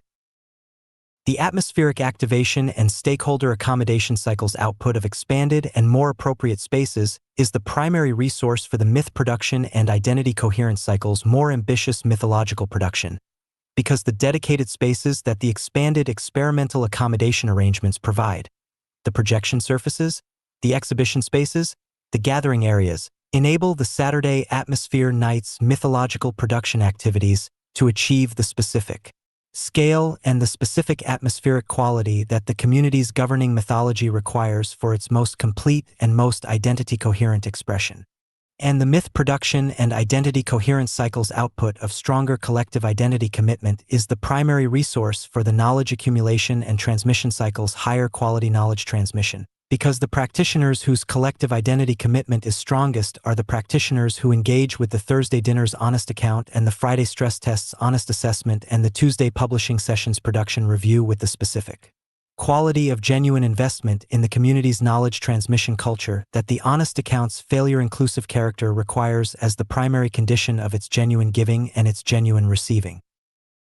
The four cycles' mutual amplification is the specific organizational phenomenon that makes the recursive stability genuinely recursive, that makes the system not merely a collection of four independent positive feedback loops each running in parallel, but a genuinely integrated recursive system in which the positive feedback of each cycle amplifies the positive feedback of every other cycle, producing a total recursive dynamic that is greater than the sum of the four cycles' individual contributions by the specific amount of the cross-cycle amplification that their mutual constitution produces. The specific conditions required for the recursive stability's maintenance are the conditions that ensure each of the four cycles' positive feedback remains genuine, that the feedback loop's productive quality is maintained against the specific forces that consistently work against it. These conditions are identical to the specific cultural architecture's maintenance requirements that the preceding chapters of Part 7 have established as the community's primary governance responsibilities. The honest account's quality governance maintains the knowledge accumulation and transmission cycle's positive feedback. The publication culture's honest assessment standards maintain the publication and recognition cycle's positive feedback. The documentation practice's honest representation maintains the atmospheric activation and stakeholder accommodation cycle's positive feedback. And the myth production's genuine creative engagement maintains the myth production and identity coherence cycle's positive feedback. The four cycles' positive feedback is therefore simultaneously dependent on and constitutive of the community's governing culture of operational honesty, the culture that the governing framework's intellectual architecture has identified from the handbook's first chapter as the transition district's most essential and most non-negotiable cultural commitment. The recursive stability's failure modes are the specific ways in which one or more of the 4 cycles' positive feedback breaks down, initiating a negative feedback dynamic in the affected cycle that, through the cross-cycle mutual amplification that constitutes the integrated recursive system's most important feature, propagates the negative feedback into the other cycles and begins the specific dynamic of the community's cultural decline that the recursive stability's design is intended to prevent. The knowledge accumulation and transmission cycle's credential inflation failure mode, when it breaks the cycle's positive feedback, produces a decline in the quality of the community's initiated practitioners that reduces the quality of the publications they contribute to the publication and recognition cycle, reducing the global reputation that attracts the high-quality arriving practitioners who constitute the primary resource for the atmospheric activation's social proof and the myth production's creative engagement, reducing the quality of the social proof that enables the experimental accommodation model's expansion and the quality of the mythological production that maintains the collective identity coherence, and so reducing the quality of the honest account and the embodied demonstration that are the knowledge accumulation and transmission cycle's primary mechanisms, completing the negative feedback loop and beginning the next cycle of the decline at an even lower level of the community's aggregate cultural quality. The recursive stability's recovery from the failure mode, the specific conditions under which the negative feedback can be interrupted and the positive feedback's quality can be restored, requires the specific acts of honest collective acknowledgement and deliberate cultural intervention that the governing practitioner's cultural governance responsibility makes available as the primary instruments of the recovery. The honest collective acknowledgement of the failure mode's specific manifestation in the specific cycle where it has appeared, the specific cultural act of naming the credential inflation or the publishing quality decline or the documentation dishonesty or the myth production's entertainment drift as the specific failure mode that the community's cultural governance must address, is the necessary first condition of the recovery, because the failure mode's acknowledgement is the specific act that interrupts the defensive normalization of the decline that the community's social dynamics consistently produce in the absence of the explicit honest acknowledgement. The deliberate cultural intervention, the specific corrective application of the cultural architecture's quality governance mechanisms to the specific cycle where the failure mode has appeared, is the sufficient condition of the recovery, because the quality governance mechanisms, applied with the specific quality of honest collective assessment that the governing framework requires, are the specific instruments capable of restoring the positive feedback's genuine quality when the community's governing practitioners apply them with the courage and the honesty that genuine governance requires. The recursive stability's long-term trajectory, the specific direction in which the community's aggregate cultural quality develops across the multiple generational cycles of the community's operation, is determined by the specific balance between the 4 cycles' positive feedback's amplifying dynamic and the specific forces that work against the positive feedback's quality maintenance. The community in which the governing practitioners maintain the cultural architecture's quality governance standards with the consistent honesty and the consistent courage that the standards maintenance requires is the community in which the 4 cycles' positive feedback progressively amplifies the community's aggregate cultural quality across each subsequent generational cycle, producing the specific trajectory of the genuine civilizational development that the transition district's governing framework identifies as the community's primary long-term objective. The community in which the governing practitioners fail to maintain the quality governance standards, whether through the social pressure of democratic inclusivity or the organizational pressure of the growth imperative or the psychological pressure of the affirmational culture's more immediately comfortable alternative, is the community in which the 4 cycles' positive feedback progressively degrades across each subsequent generational cycle, producing the specific trajectory of the cultural decline that eventually converts the promising community into the former community, the community that was exceptional at its founding and that is studied, with a combination of respect for the founding and regret for the decline, as the exemplar of what the transition district model could have become if the recursive stability's conditions had been more consistently maintained. The transition district's governing framework does not guarantee the recursive stability's maintenance. No governing framework can guarantee the maintenance of a cultural quality that is ultimately the product of specific human choices made by specific human beings in the specific social conditions of the community's actual daily life. What the governing framework provides is the specific design of the conditions that make the positive choice, the honest account, the honest assessment, the honest documentation, the honest creative engagement, the path of least resistance rather than the path of greatest social cost.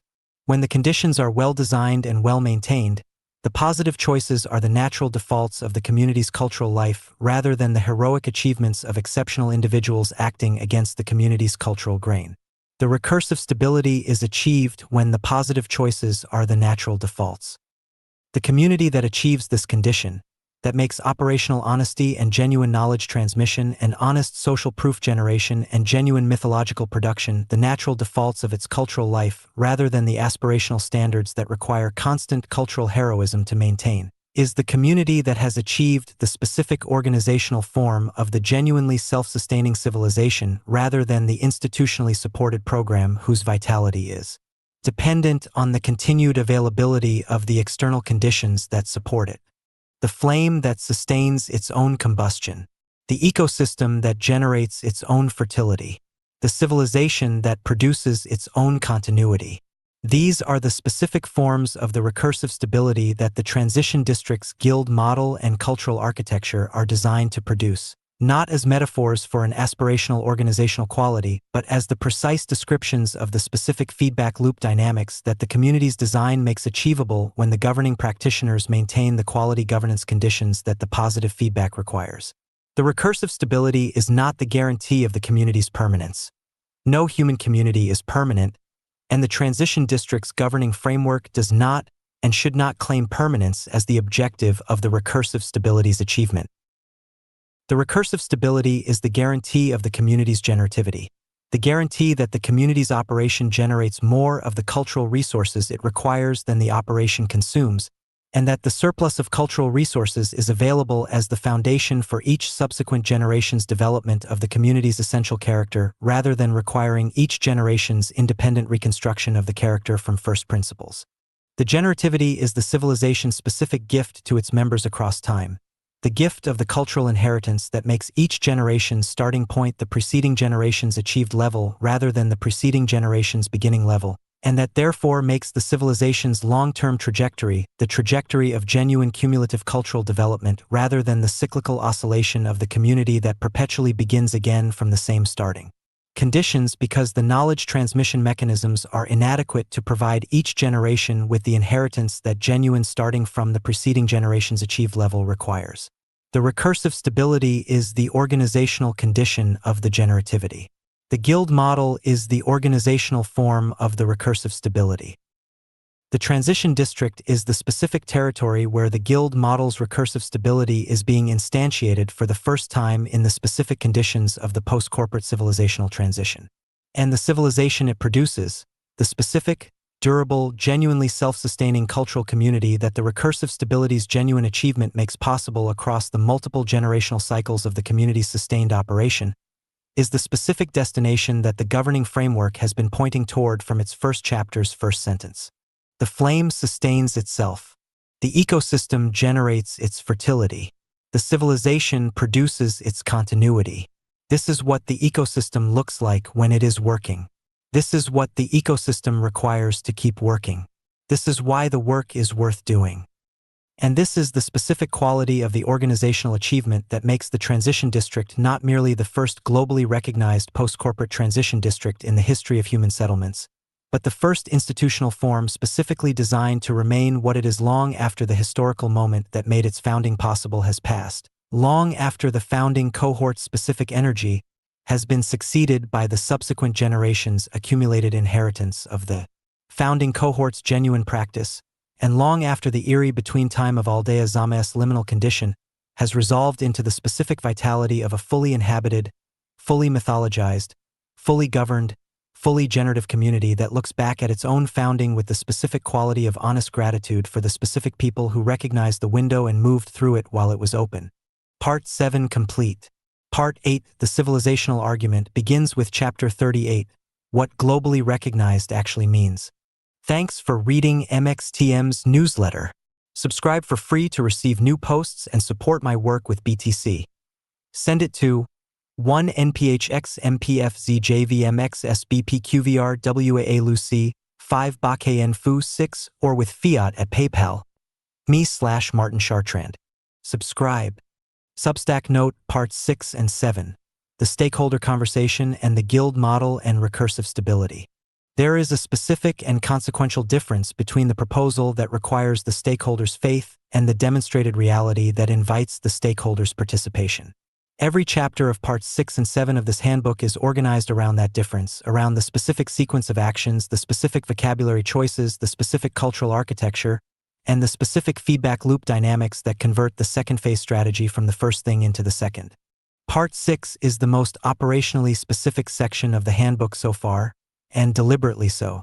The stakeholder conversation is the dimension of the transition district's development that is most immediately consequential and most immediately vulnerable to the specific error of the governing framework's enthusiastic but premature deployment. The error of approaching the landlords and administrators and developers of Aldea Zamea's physical infrastructure with the intellectual architecture of the post-corporate transition district before the seeding phase's cultural production has generated.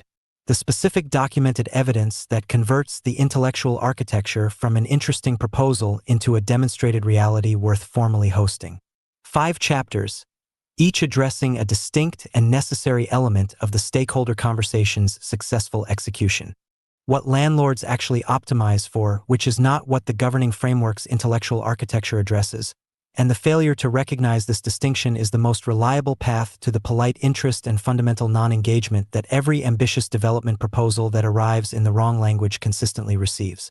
The financial metrics, the reputational concerns, the social relationships, the psychological investment in the first phase's original vision, all of these are the actual decision-making landscape that the stakeholder conversation must navigate rather than the theoretical landscape of the ideal rational actor that the naive approach to the negotiation consistently imagines.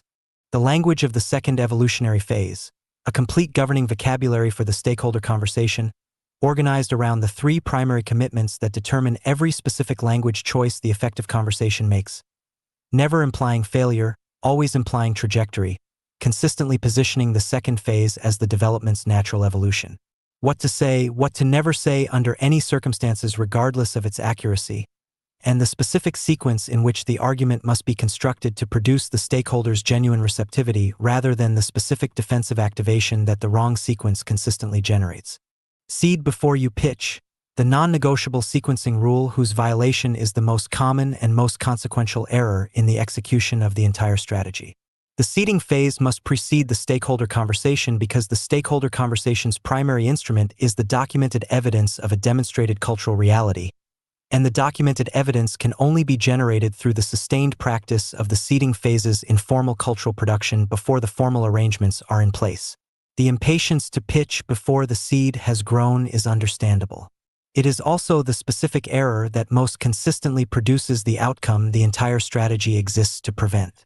Social proof as infrastructure, the distinction between the manufactured signal of others' approval that the persuasion technique deploys and the genuine, continuously accumulated, honestly documented body of evidence of the community's actual cultural activity that the stakeholder conversation's primary instrument requires. 5 layers: the publication record, the attendance record, the atmospheric documentation, the media presence, and the practitioner testimony.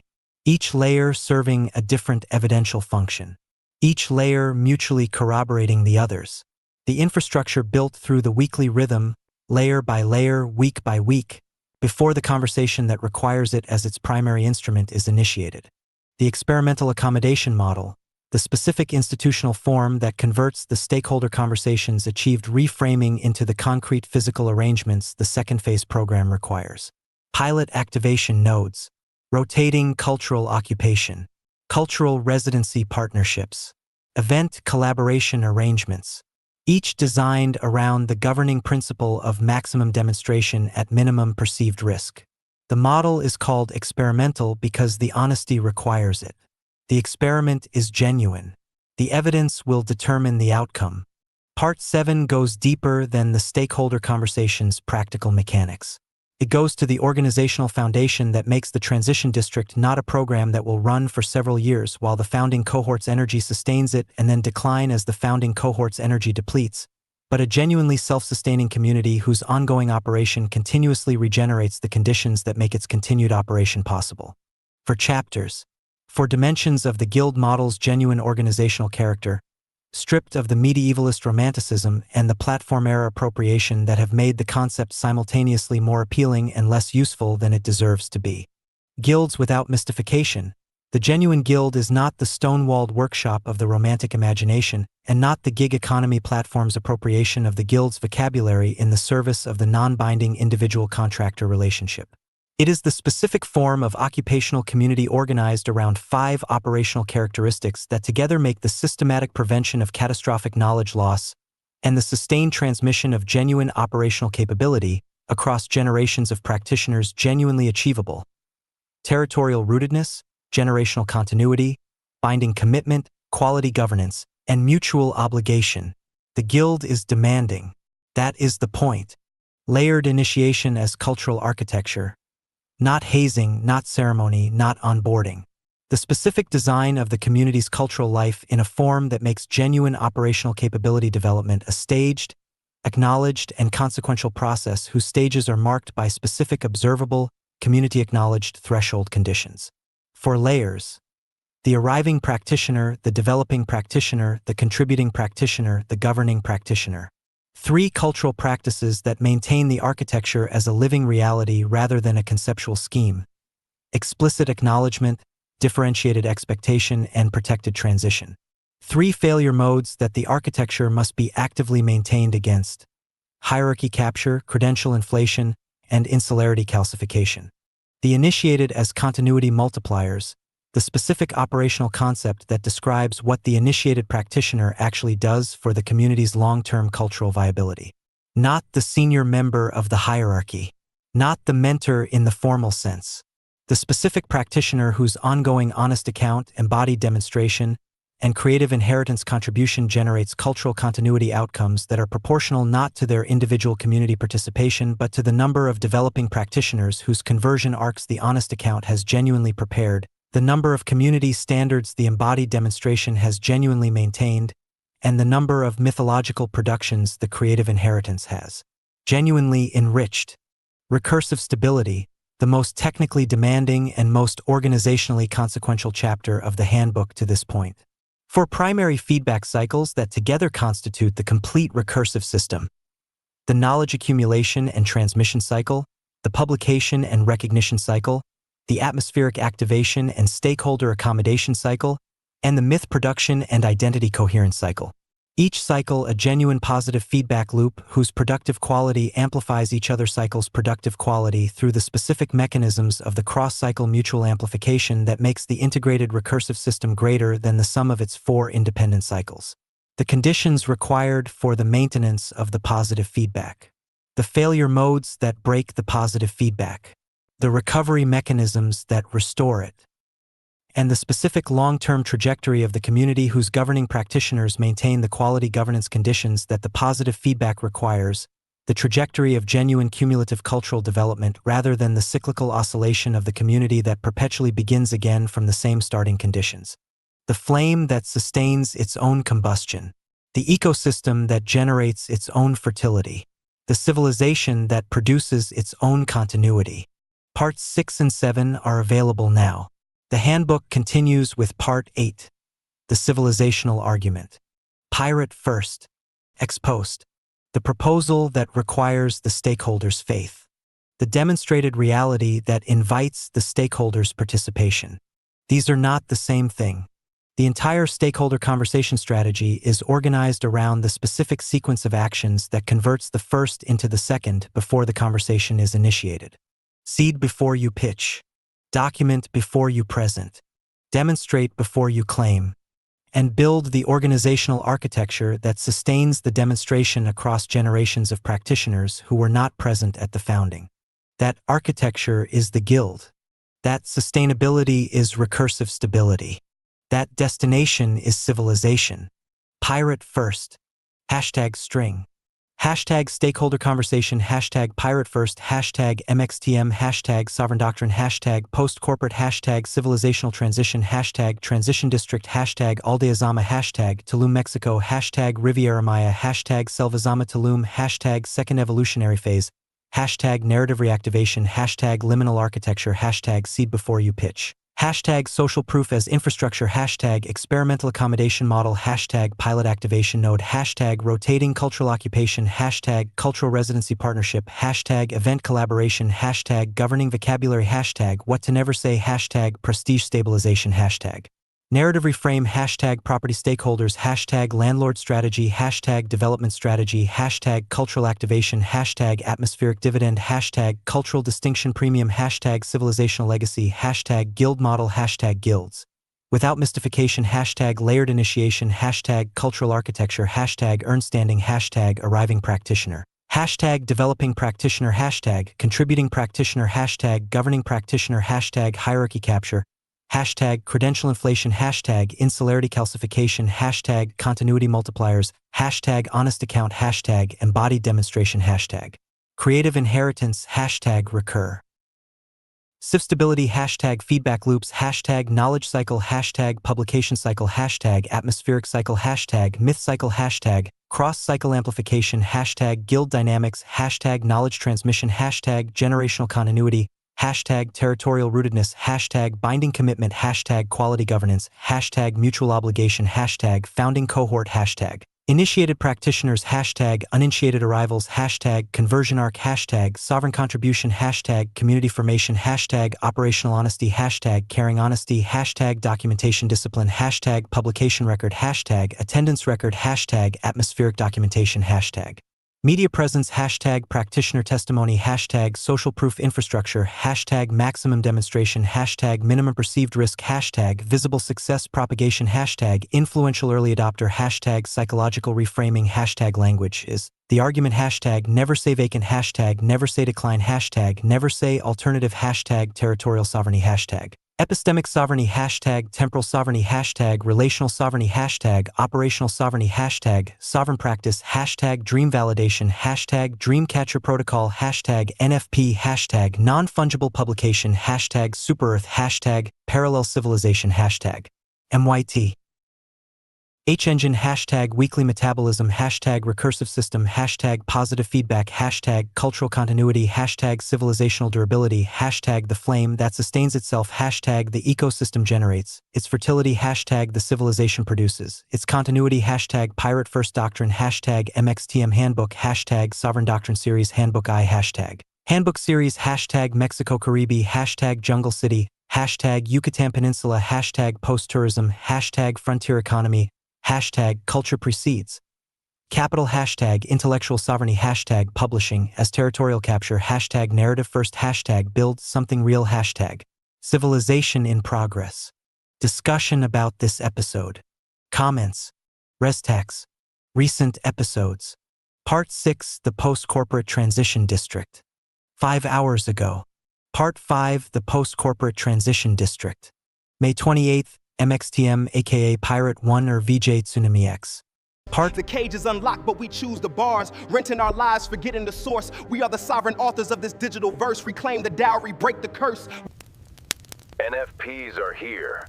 Signed, priced, split, and anchored to a living page. And when the genome is the deed, and the jurisdiction is the vault.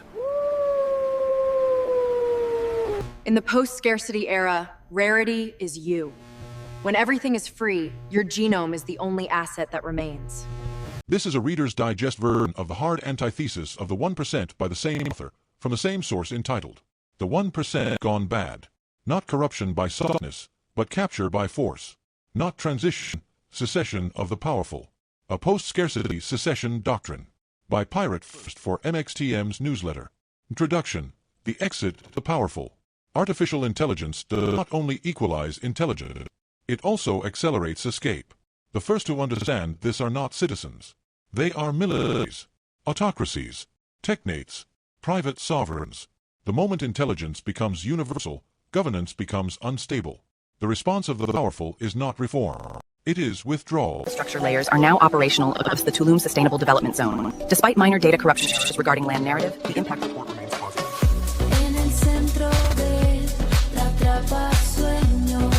The simulation data confirms critical interference levels across the territory. Narrative load is unstable. Be advised, paranoia is now a product. The risk assessment is maximum.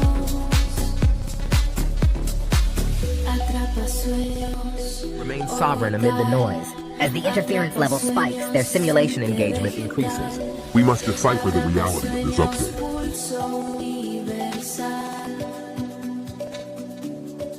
Attention. Signal integrity is failing. We have 4% uptime before the broadcast load collapses. Decipher the transmission and act immediately.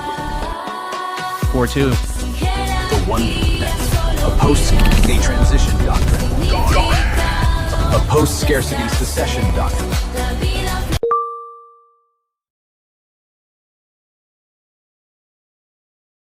Pirate First presents the 1% doctrine as an architectural and social response to this collapse of the cognitive pyramid.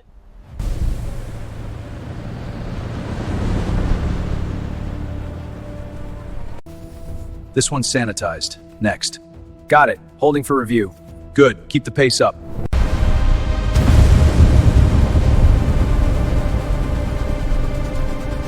It takes a pirate to catch one.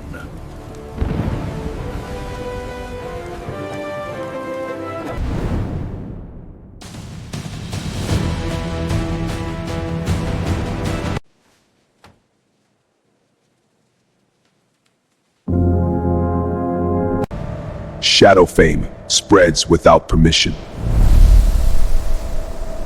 We went down where the light won't stay, where the world forgets your name. No signal, no sky to blame, only pressure, only change. We learned how the silence breathes. We learned how the silence